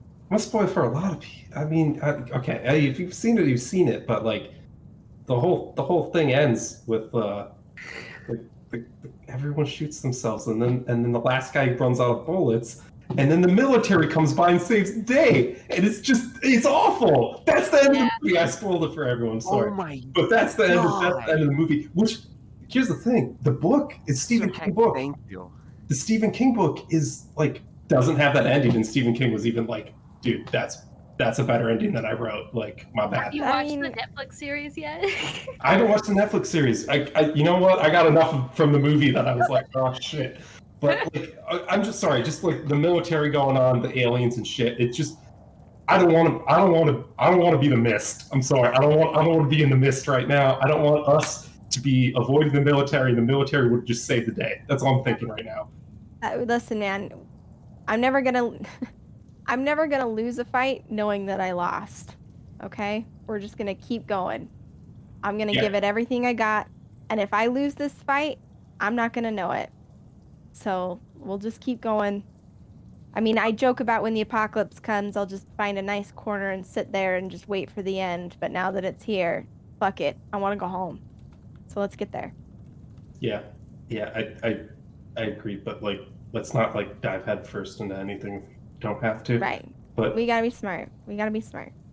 part of me is just like second guessing if we should go up there and huddle into City Hall. I don't like the idea of blocking ourselves in. I like an escape, but We should get out. We've made this choice. Let's get as far as we can. Because here's the thing. There's no way in hell that the infrastructure here has made up a singular blockade. If we get out on the other side, hell, if we even cross the river, there's going to be other blockades, other places we can get to, a different hospital, a school, a house, something. We're not this is one option. We're going to stick to it until it's no longer viable. Once it's no longer viable, we bail out to plan B, C, D, and we'll run the whole fucking alphabet till we get back up to A1, you know? if we can get to the river, we can get to the ocean, and then we can basically get anywhere. Right. This is what happens when you have an entire generation raised on survival horror, folks. Facts, honestly. So, I don't know about raised, but you shamble on past City Hall, and unlike the previous things where only after about 5 minutes of walking you ended up at another station, you walk for a while in complete darkness, minus the lancing glow of your flashlights and that ember sort of ambience of the torch. It's dark and quiet. You don't encounter anything or anybody else, thankfully, for a good portion of time. You can't really tell how far you get, as there are no easy indicators of street. The tracks that you're on, the sort of Market Frankfurt, I almost said the L is what we call it here. That train, eventually you can see off to the side on a separate set of tracks. There are stations for trolleys, kind of like sub trolleys. There's one at 19th Street, so you know you've definitely passed that. There's another at 22nd, so you know you've passed that. And then it gets, dark for a bit. But eventually, as you're walking, and it's easy to tell this with your, your lances and your torch and everything, your lights. Eventually, you come across what just looks like a mountain of rubble. Like, at a certain point, the tunnel just caved in. There's, off to your left, a door, which you assume leads to some kind of like employee or maintenance or other emergency exit back to the surface. It's probably your only way forward if you wanted to keep moving this direction. But you're certainly made it pretty far away from the middle of the city. I want to go over to that door and try the doorknob to see if it's like locked, or again, if we've been kind of talking, but like in a caved in situation, I want to make sure that we're quiet and try to open this door. You pull the door. How hard do you pull it, Sarah? I mean, I'm gonna give it just regular door energy. Like, I'm not gonna try and yank it just yet. I'm testing this door. I don't like if we're gonna have to like yank on it to open it, I want to make sure that like I give way to like a larger person who can maybe do that more quietly than I can. You give it a couple tugs at first, few like solid pulls, and it doesn't budge much. You can see a little bit of a shift, and like it kind of squeaks a bit as you first the sort of third or so pull. But you gotta get both hands on it and just really give it a solid pull. And the door kind of comes off the hinge. It's like a thin metal door, but you just bing, and you're effectively just holding this door now by the knob, effectively. But it's okay. It's open. Okay, I would kind of like as I like put that down, but I don't think that's how doors work, but that's how they work today. Something about this meteor maybe changed the way that physics work on this planet. Who the fuck knows? Let's ecosystem forever. Yeah. Ah, fuck. I'm gonna mull that over and start kind of like peek in there again, trying to be quiet, understanding that we're like entering a new zone, a new area. Take a gander in and see what's going on. There's a single emergency kind of floodlight on the stairwell off to your top right, which kind of given this whole area here a very, very bit of dim white light. There's nothing in here, no one in here, just a set of stairs. There's not even like any exits you can see, except like the stairs kind of go up maybe 3 or 4 flights, and you think you see like a landing or a plateau or at some point about 4 or 5 flights up. That's probably surface level. Okay.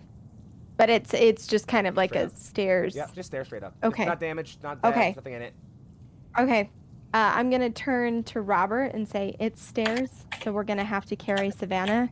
We can take shifts if we need to because there's several flights. I think that's a lot Meg. better. Yeah. Meg, since you have a gun, Robert, I guess unless you're, I mean, I'm totally cool if you're firearms trained with that thing, and you want to go up, but I think folks with weapons should go up kind of ahead in case anything comes barreling down at us. What do you think?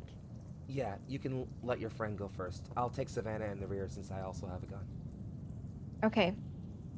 Cool. Do you want a hand? I can Sure. Thanks. two shoulder, and Yeah, it'll be a lot easy. easier. And yeah, with that, since it's both of you, I won't even make you guys roll for it. It's perfectly fine. Yeah. It's tough because like her ankle is definitely still kind of twisted pretty far out of whack, so it's hard for her to put weight on it. But you know, Just sort of, use one leg. That's what we're here for. yeah.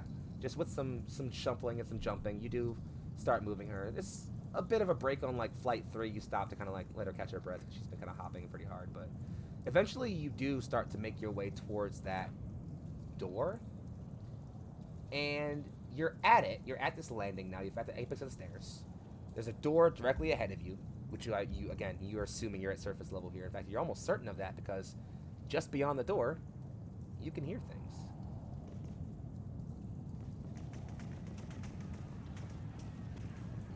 Just as they start getting closer to the door, since I'm the one up front, just pausing, quiet.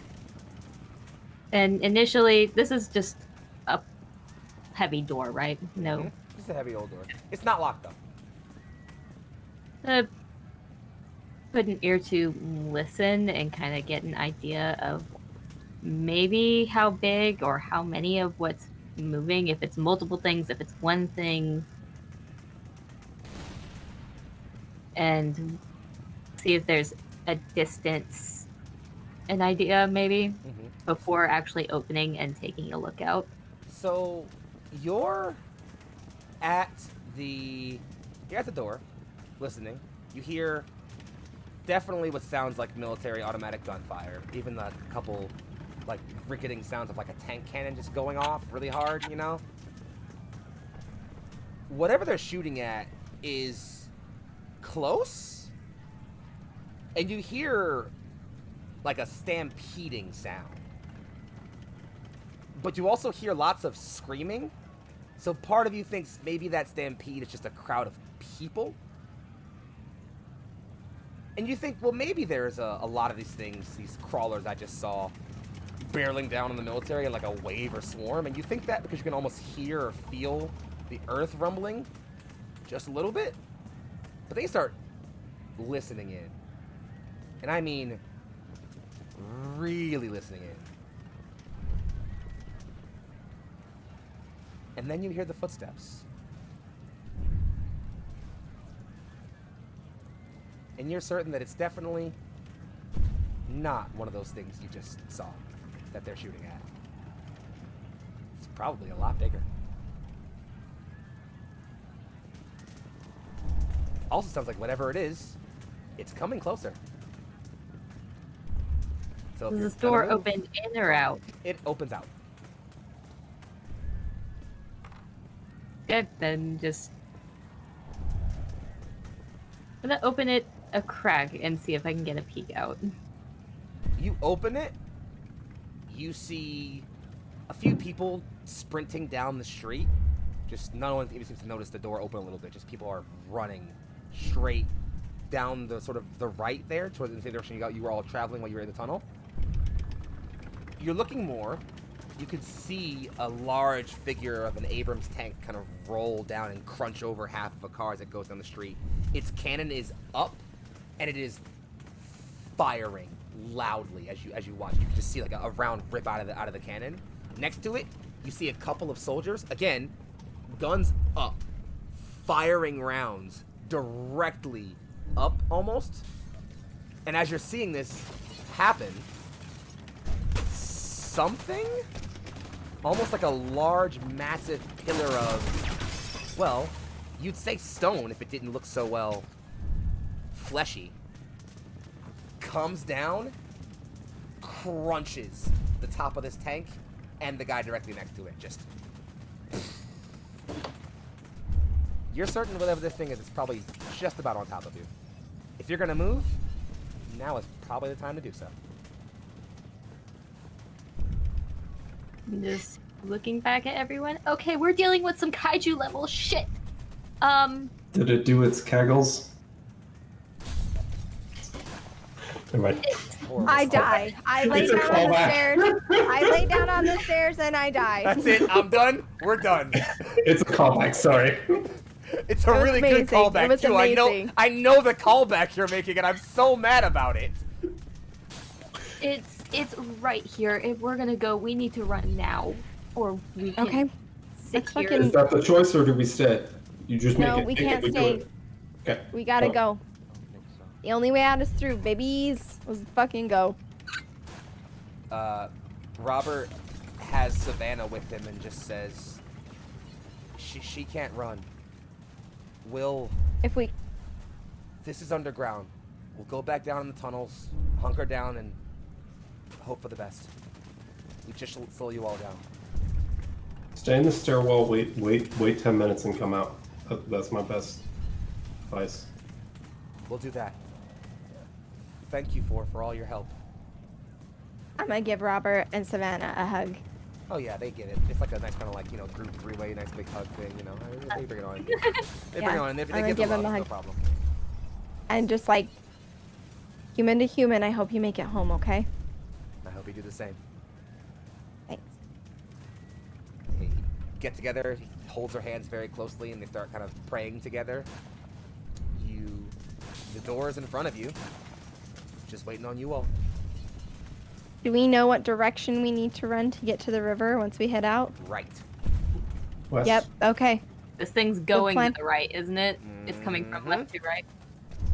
Here's Yeah. our plan. Just get out and run. Run We to run try to perpendicular? find as much as you can. We can go. We can try going. Just try to get one street down and then keep going. Yeah, I was gonna say a couple blocks down and then take that right and get going there. All right. Here's how it's gonna go. I'm gonna ask each of you to. I don't actually know exactly how you do it in this system, and so forgive me for taking a bit of time on this. I'm pretty sure there's a way you can set your roles to go to me as the GM, not to everyone. Maybe not. Down. I don't know what it is. There's a way. Time out in the settings. There's a way to do this. I don't know if you can. I know you can usually just do like. How many dice do you Yeah, have to roll? but- You know what? Yeah, let's do that. All right, let's do that. How about this? So I'm gonna ask you all to roll dexterity checks. So how about let's figure out how many dice you all have for this. I'm gonna say by default you all have the one positive die, obviously. If you have relevant features or equipment that will help you run faster, let me know now. Add an extra one for those. You all can add an additional one positive die, so you have a grand total of 2 by default, 3 if you have a proper feature or equipment, 4 if you have a good feature and a good equipment. But you all also have 2 negative dice. Okay. I did run track and field in middle school, but that was in middle school. If it wasn't on your feature, as a feature, then it doesn't apply. Okay. Okay. So you want. So I'm rolling a dex check, Mhm. which I get 1 positive die, and then I can add one because for runner as my positive, and then I have 2 negative. Yep. So do you want me to roll like my 2 positive and then 2 negative, whispered to the GM? How about this? Y'all can, yes, do that. Do exactly that. Remind me how to whisper. How to whisper. I think you just do You can do whisper. slash GM Yeah, roll. slash GM, yeah. I'm gonna move the rolls off camera so that stream can't see them. And then I would like you guys to go ahead and make your rolls. Oh. Let me just see if this works. No, that is not the right command. Is it GM roll one word? Yeah, I think so. Yes. All lowercase, no There you space. go. That was not a real thing. That's Okay, a that's fake fine. thing. But that did work perfectly, yeah. Cool. So we're adding all of our positive and negative dice together, right? Well, Okay. I would say roll your positives and then roll your negatives, just so we know Okay. which. Okay, positives are first. So unless you have anything special, you should be rolling 2 and 2. Sarah, you're rolling 3 because you have. I'm giving you all that one extra positive. So you're rolling 3 Okay. positive and 2 negative. You should have your runner, so you're 3 rolling 2 positive. Okay. Can I add a plus Oh, one goddammit. for I recommending did the we go wrong thing. perpendicular first and then going? You still have. I have the feature quick-minded under pressure. Yes, So like so then, yeah. coming up with an idea to get us out of immediate danger and So then yes, continue purple will on. also give you 3 dice. That's fine. Okay. I don't know why I was filling it out on the sheet Sarah, because I'll have to type it in here. Sarah will take your one that actually went to me as a whisper. That's fine. 6. Sorry, I was being a big dumb.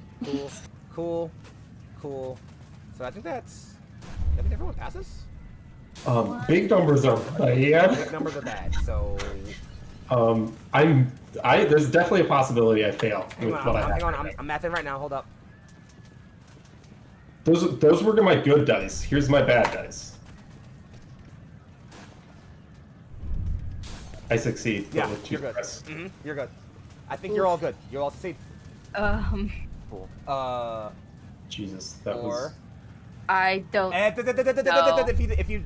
if you don't know if you succeeded or not, let's try to math it out right now. Remember that you're overall taking all your positive die and negative die. You're removing any matches, and then if you have any remaining positive die, you have succeeded.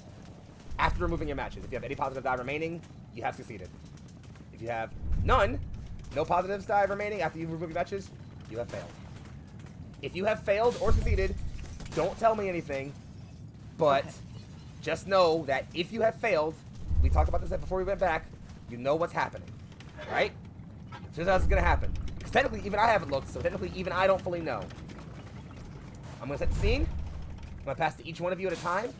Explain what happens as you're running away. This is your final act, okay? You're looking at the door. Robert and Savannah are praying together, both for themselves and for you all. The military are opening up on something. You hear a wail, otherworldly, terrifying, beyond your comprehension even. You kick down the door as fast as you possibly can and begin rapidly sprinting down the street. Let's start. Let's go reverse order. No, actually, let's not go reverse order this time. Let's keep this is same overlay order. Sarah, you're up first. You are running down the street. As you come out of the door, you look to your left, you look up. It's almost impossible to describe. Easily 60, 70 feet tall. Multi-limbed, like 7 or 8 or maybe more fastidial limbs crumbling forward and crawling out of it. It is a pyre type of flesh and wrongness. A cosmic mistake made manifest. A visitor from beyond the blackest pits of the cosmos, and just fixing your eyes on it, it darkens something in you. What do you do as you run? Yeah, we've kicked the door open. I'm running down the street. I'm sticking to the plan that we agreed on and just doing my best. I recognize this street's probably torn up. There's probably like, rounds being fired at this thing from all angles. So what I'm going to do is cut across the street as like tight to the buildings as I can. Like I don't want to be out in the middle. I'm trying to get as tight to the building as I can, moving along the sidewalk and like kind of dodging in and out of debris as I'm just hauling ass, trying to get 2 blocks down before turning right in the direction that we needed to go, like trying to get some distance between this thing's center mass and where I need to go. All right, perfect. So yeah, you're sprinting in a straight line, not even just like trying your hardest to just not even think about the fact that something is happening behind you. Just move, just go. And you are sprinting. At some point, you are moving so fast, adrenaline pumping so hard, your heart racing so fast in your ears that you tunnel vision and almost can't even see your friends anymore. You are just moving. But you do make it. Purple. Time out. Wait. One other small detail. Mhm. In my head, I can hear my dad's voice as he like backseat gamed me playing like first-person shooters, telling me things like cutting the pie and like giving me directions on like how to like move through like the streets. I can like hear that in my head as like I'm listening to like my dad telling me what the fuck to do. Yes, I love Now that. I'm That's done. so very sweet. Of course. Purple. Similarly to Sarah, you follow out right behind afterwards. You see a hand just like kind of come down like a good 2 or 3 feet from you, just directly down to the ground. As it comes up, it swipes a military guy. He goes flying several feet away, liquefies himself on the side. Again, you're just no time for that right now. Describe to me how you get away. I'm just ducking down after that. Again, trying to follow behind Sarah as best I can. Probably not as quick, but running as best I can. Moving through, I think there's a cut in an alley that we try to make, and I try to make it too hard, and I completely whiff and twist my ankle real bad, and so I start limping on the run as best I can, trying to keep up. I don't know how fast people are behind me, but they may be passing me. But I'm continuing to run as best I can. My ankle is totally fucked, but I am able to keep moving and focusing on following the person in front of me and following a good leader. I'm trying to follow Sarah and get myself out.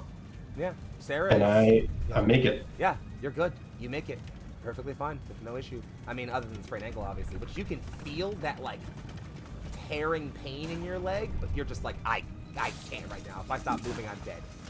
Yeah, it's likely stress fracture or worse. Yeah, it's So- bad, but the adrenaline's pumping in your body so bad you don't even feel that right now. But yeah, you're away. Search house. You're next. I would definitely, as I turn and run, my head would definitely be focused on this now ruined tank, just absolutely crushed. Because there's obviously something big and powerful that took that thing down in the fashion that it did. And so as I'm running, I look up and see it. Like, how big are these limbs? The limbs are easily like as like R-sized round? as far around you could not get your arms around them. Like they're massive. They're easily about like a quarter of a building's width around. They're huge. In fact, as you're looking up trying to get a sense of the limbs, Strauss, you look up and see a group of fighters, like F-16s probably, maybe F-22s, sail by. You can see this tiniest little bits of flecks of something leaving their fuselage. A moment later, flames and explosions start just ripping up the side of this thing, just tearing into it. And you see it kind of just Love the smell of napalm in the morning. You just see it flail and like hit a building. Glass shatters all around you. But yeah, describe how else you get away. Let's see. If they're so as I'm running, I'm going to try and get into my wallet to get to a quarter or something, and I'm gonna flip it. And cause like this is like mid-run, so like I like fling it up, and like I try to like catch it, but it just like tumbles on the ground, and like I say, fuck it, we'll go with heads. And if there is a like one of its arms that kind of like lands towards me, that like lands near me, I'm going to pull out both of my knives and try and stab into it and ride it up. So, Purple and Purple and Sarah, as you two are currently running, and Meg, you're on your way out. So, you'd all notice one of these limbs lift up and go like past you all. And if you look just close enough, Shouse is on the side of one of them. And he's dangling, like he's like, oh dear God, but he's holding on. And he holds on for a good 2, maybe a third step. And then on that third step, it hits the ground and shakes a little bit harder, and he finally loses his grip and hits the ground, rolls, but he does get back up. Loses the knives, unfortunately. They're still in this thing side, but somehow, some way, you're not dead from that. I like stop running. I'm just like, what the fuck? I'd just like take a mental note, like, this motherfucker reckless. It's fucking crazy. This motherfucking crazy. And yeah, it's all right, okay. Okay, let's go. Just keep hauling ass. We're gonna need so much therapy after this. Facts. And I guess that leaves one last person. Meg, you are on your way out. You see, just like, as you're running on your way out, this thing is like kind of fully passing where you guys are coming out of. Behind it, a large muscle bone extended tail comes up and just smashes into the side of the building. Just as you exit that doorway, like, rubble crashes down directly behind you as you are running out. But you are out in the street now. You're effectively almost under this thing, but you seem like it's almost kind of like trying to kind of turn around and like get the military to stop pestering it with missiles and things. So it's not running straight anymore. So you can run. And yeah, why don't you go ahead and tell me what happens as you're running? I imagine that even though I was the first at the door, I am the last out because I am, once it opens, taking the full scene of things, I'm frozen for a moment. A lot of stuff happened. Because it's insane. And Sarah goes, Purple goes, he trips, fucks up his ankle, and a Chouse. Dear Lord. What in the ever-loving fuck is Chouse joined the going scout through regiment real quick. It's fine. Don't worry about it. How? And he just needs to come down. He's like, how the fuck are you still alive? But what kind of snaps me out of it is seeing this hill move. And it's that split second of sheer flight kicking in and lets me just narrowly escape that cascade of rubble and just try to do my best to duck and weave to get out from under this thing. Making sure I don't get stepped on. That would be nice. Yeah, like you like roll under it, like, you know, it's kind of like an arm is right next to you, actually kind of lifts up as you roll next to it and then keeps moving. But yeah, you're able to get up okay, maybe with some bruises and some minor scrapes, but you're up. You can run. Somehow we run in. Fair enough. But whenever I do end up catching up to Purple Phil, just pulling him up, arm over shoulder, and helping him as best I can. The 4 of you run as a group. Chouse, Sarah, and then Purple with assistance from Meg.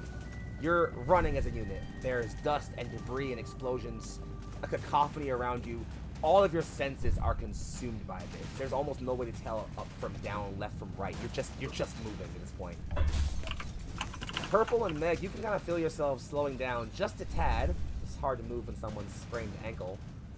But you see, just as you're kind of cresting over that side of a street, turn a left, turn a right, and just behind you, lit by the moonlight and the few remaining streetlights on the opposite side of the river, is the Schuylkill. And you watch as this thing, this visitor from beyond the cosmos, tears its way down the street, just runs and runs and runs. Eventually you see the tanks. There's a line of them, a blockade of tanks at the other opposite end of one of these bridges at the end of the Schuylkill. They open up and just fusillade and volley line after line after line of fire, just hammering this thing with depleted uranium rounds over and over again. You can see this thing, it's physically like recoiling and like shrinking back. As it gets over the bridge, a round catches it right in where you assume has to be an eye or some other sensory organ of some capacity, it lets back for one more time, just that ear-aching, roaring sound. And as it reels back, putting far too much weight on its last two back legs, the bridge gives out. It falls, crumples, collapses, and this thing splashes itself down into the middle of the Schuylkill. You can see half of its body still sticking up. It rolls over, and the tank kind of comes to the edge of that bridge, point down, and just unload again. Just round after round after round of this thing. While you are all making your way down to the river. Funny thing is, you kind of all forgot to grab the kayaks when you were on your way. Thankfully, you end up down at that kind of like this where the sort of river meets the dock around sort of 28th Street, right before 30th Street. And right at the top, you can see there's one of the Drexel rowing clubs has a couple of kind of like single-person kayaks available. If any of you haven't been kayaking, there's also some rope available. You can just tie on to somebody else and hope hope to not fall over. But it's a pretty solid escape route for all of you. You're all in your kayaks, casually floating, the waves still rippling with the impact of this massive creature. Your ears still ringing with the sounds of gunfire and tank round and explosion. And it falls silent for a bit. It's quiet for several minutes. The Schuylkill's a strange river. It doesn't seem as big as it actually is sometimes, but it's a good 20 minutes to float all the way across without any direct, any like motor or anything. You're paddling across, the four of you. When you look over to the right, the body of this thing, open, sores pouring out wounds and some sort of black ichor into the ground. You see it shift, shuffle, roll itself over, and disappear beneath the river waves, never resurfacing again. That's some Godzilla shit right there. That thing's coming back. Can't have shit USA. USA. I've never come back to Philly. This is where Godzilla 2's happening. I've seen this shit. One time. And this is the shit that happens. So, I don't have anything else here. I want to thank all of you all for taking part in A Way Out. This has been A Way Out, a Neon Lights one-shot powered by the End of the World. Holy fuck, that was fun! That was good. That was good. I had a blast, guys. This was a lot of semi, not last second, but semi kind of like, oh, can I do this? Can I do this? Can I do this? Can I do this? It came out pretty well. I can't speak for you all. I hope you all had a good time. I hope you all enjoyed it. I'll save, given it's getting late, I'll save the sort of post breakdown for after we get out of here, for the post-stream thing. So let's go around the horn one last time. Overlay order. Tell the people who you are. I guess you don't have to say who you are, or who you played today, because that's covered in the who you are thing. But tell them where people can find you at, and anything else you got going on in the very near future you want to let people know about. And one more time, let's go ahead and hear from you, Sarah. Awesome. Hi. We in the chat agreed as part of our sign-offs because Foxxie's character passed on. We are making it canon that when we were in the tunnels and Meg was capturing that live footage of the event, that we would all record messages of, what we would say to the people that we care about before we were potentially taken from this mortal coil. So before I get to all the streamy stuff, mine would be for my parents. Hi, Mom. Hi, Dad. I'm safe. I'm okay. I'm doing everything you taught me. I don't know where I'm going yet, but I know I'll let you know as soon as I can. I don't know what's going to happen, but I want you to know whatever it is, I did my best. I was kind. I tried to help the people around me and see them as the humans they are. I love you, and I'll be home soon. I'm OsarXFranco. You can find me on Twitch and Twitter at OsarXFranco. I'm in just a whole bunch of TTRPG content on TPK Roleplay and Nat20. You can catch my Twitter and see, what the dealio is there. The big thing that I'm really proud of is I'm wrapping up my own homebrew campaign over on TBK Roleplay, The Bard's Refrain. Our finale episode is on the 28th. There'll be an epilogue session in September, but this is like the big deal. So if you want to come check that out and support me and my cast, I would super appreciate it. I'm really, really proud of the story that my players are telling, and like I'm gonna cry so many. And with that, I'm gonna pass it over to Purple. Do it, Purple. Oh god, I don't know how to do this one. Got it. I Hello, believe in you. I'm Purple Phil. My message would I'd kind of leave it general so it could be shared with family and anyone in particular, not like directly just for my parents, probably for my parents and for my sister. I'd probably be like, Mom, Dad, I'm all right. I love you guys very much. Thank you for everything you've done for me, and sis, I love you too. I know you're gonna do great out there. I appreciate you. I appreciate you, Mom and Dad. If I don't make it out, I miss you guys. I love you. That's all I really have. That'd be the message. Where you could find me, the next thing I will be in is in his divine name in not this weekend, but the next Sunday. And then after that, I don't really have much scheduled yet besides what Last HP is now announced, and he's announced it, so I can say I'm in it. I'm going to be in his Stargate miniseries. I'm on Team Basilisk. Bad guys, what Team up? Basilisk, let's We're go. going to be shooting everything. Oh yeah, wait, aren't there 3 people from that campaign on this? Holy shit, that's hilarious. Well, Oh, I'm not in Basilisk. 2 from the evil team, 1 from the Well, yeah, good there's team. 3 people from like that sort of HP's Stargate Yeah. doing. Yeah, that's fucking how I did that, huh? I'm super excited about it. I'm excited to be evil. It's gonna be because dope. I can't wait. I'm bad at it, but it's going to be fun.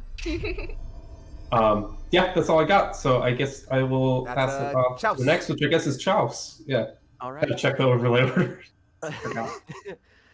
Yeah. Hello everyone. I've been Chouse. Kind of just the crazy man of the team. You did great, buddy. We love you. Thank you. This whole one shot's been incredibly fun. Yeah, I can't remember why I grabbed my fire extinguisher. It had something to do with the flamethrower, but I felt like the audience should just know that one of the things I was wanting to get in this campaign was a flamethrower. Oh, I'm turning this old fire extinguisher into a flamethrower. So I think you should just know that, because just reinforcing that idea. I'm sorry. Don't change, Chouse. When he Don't ever talks change. about MacGyvering, he's serious. Don't about ever, it. don't ever change, Chouse. Remain you forever, okay? Thank you, kind. Yes. We did it. We Someone got the add quote. We We need got to the add it. quote. Where's the Wait, hold on. I'll do it at some point. I don't do it. I'll do it later though. I got it. I'll remember. Remind me. Yes. So, yeah. My message would probably be to my mom, saying, "Hey, Mom. I'm okay now. I'm not super sure about the future. It's kind of hard to figure that out.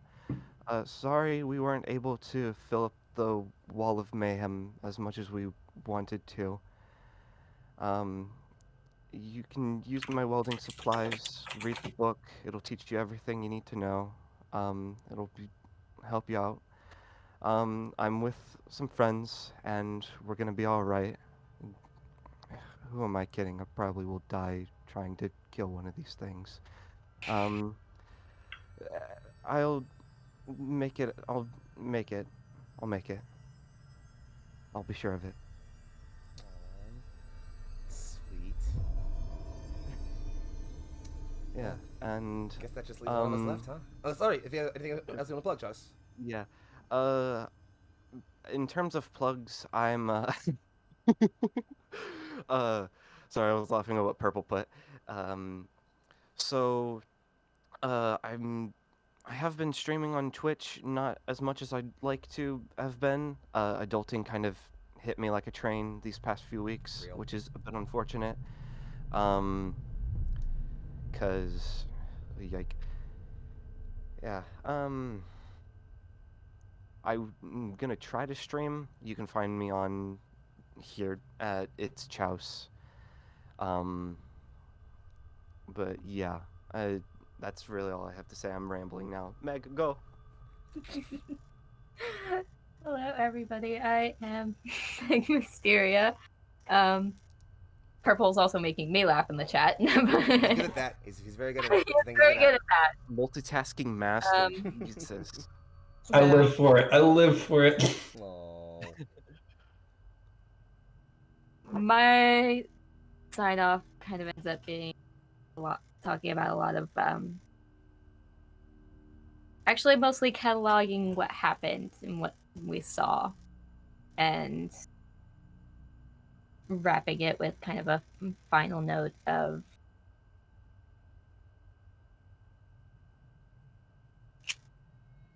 sorry, I'm trying to think. I've had this whole time to think of how to say it, and I still haven't figured out how to say all it. the time you need, love. Yeah. Nowhere else to be.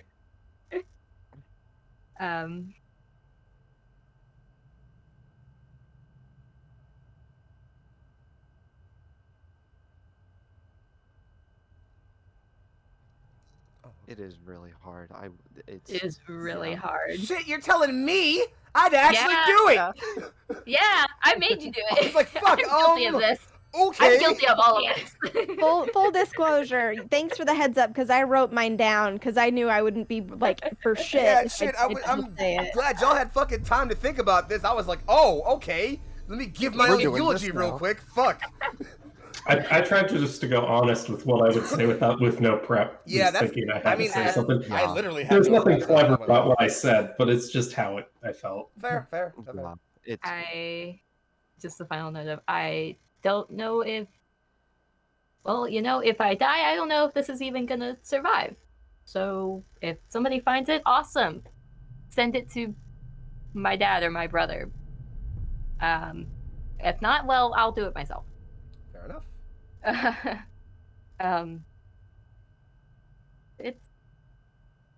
We've made it this far. One way or another, we'll see it through. That's the idea. And as far as where you guys can find me, at Mysteria on Twitter, on Twitch, you can find me in the Neon Lights Discord and TPK Roleplay. As far as what's coming up, on the 18th, we have our next episode of God King's Calling, the Age of Sigmar Soulbound campaign that Chouse is in with me. Did not plug for himself for some reason. But well, I can't think in the first place. Talk about that 2 willpower. two willpower for the 2 brain cells. But Absolutely. then we'd come back and you'll find me hanging out with Purple Phil back with In His Divine Names for that Warhammer game. A lot of Warhammer happening around. A lot of Warhammer going on, a lot of death going on. A lot of dying happening in the Warhammer. A lot of dying happening. But then after that, to wrap out August, you guys will find me on TPK Roleplay running Bite, the Honey Heist variant TTRPG that I wrote as a charity. We're going to be doing a charity stream and donating to BCRF. So if you guys want to come out and support, that would be awesome. But otherwise, I believe that's it, and we'll send it out with our lovely host. Oh, you stop it. Well, obviously, I gave my eulogy already, so I won't give a eulogy, but I will say something after we get through all this nonsense. Suffice to say, I'm Young Foxxii, aka Big Foxxii, aka your favorite fox. You can find me on Twitter at Big Foxxii, BIG_FOXXII. SoundCloud's Young Foxxii, that's YUNG, and then the same. I just randomly recorded a new song with my friends like 3 days ago, which is going to go on my EP, which is done now, so hope for that sometime in the next couple of weeks once I get some cover art done. But TTRPG related stuff, next time you'll see me is going to be in 2 days. This Sunday for Neon Night City Lights, our Cyberpunk Red campaign, which is it's getting towards its precipice. You know, stuff's starting to get wild. Fox is engaged now, so like can't just sleep around and fuck whoever he wants to get ahead. So like that's gonna be something, you know. After that, you'll see me in a bunch of other places. The usual stuff. I'm here back the next weekend after that for Seven Suns, which is also starting to reach its apex. And if you want to specifically know, next Sunday, not this Sunday, but next Sunday, you can catch me and Purple and Meg here for what effectively I'm going to officially call the penultimate episode of In His Divine Name. Yes, that campaign is officially beginning to come to its final close. It's, I kind of like just realized that recently, and so it's definitely giving me feels, but we'll deal with that, later. Other than that, you'll see me in plenty of other stuff. I got a lot of nonsense one-shots happening. Other than that, I'll be around here and TPK on Discord. You should definitely join our Discord if you want to come hang out with us, talk, chill, and or get some playing in. If you want to join up and do some stuff with us. I have nothing else to say or leave here, so I'm going to see... Oh, look at that. Saint's live. Speaking of people we brought up during this one-shot. Let's go raid Saint. That sound cool, everybody? Yeah. He's going to try and get that helicopter in. Everyone...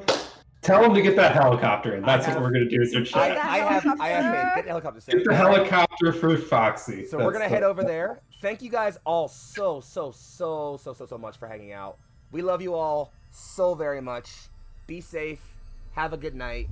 And the one thing that I do want to say before I let everybody else go is the intent of this one shot is that the world is chaotic and messy, and you never know when something might happen that causes you to keep the people who are closest to you close or lose them.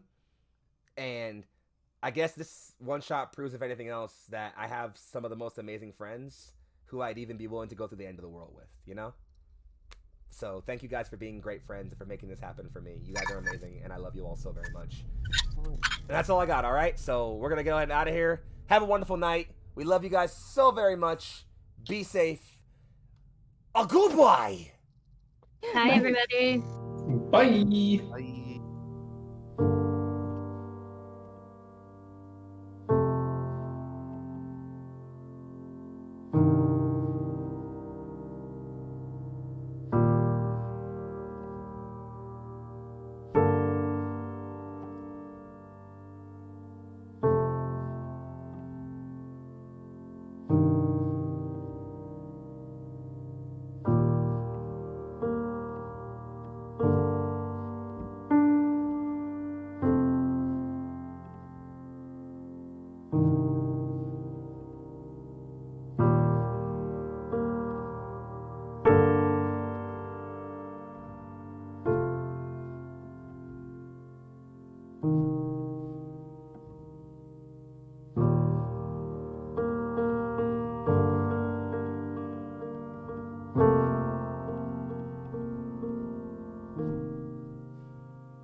you.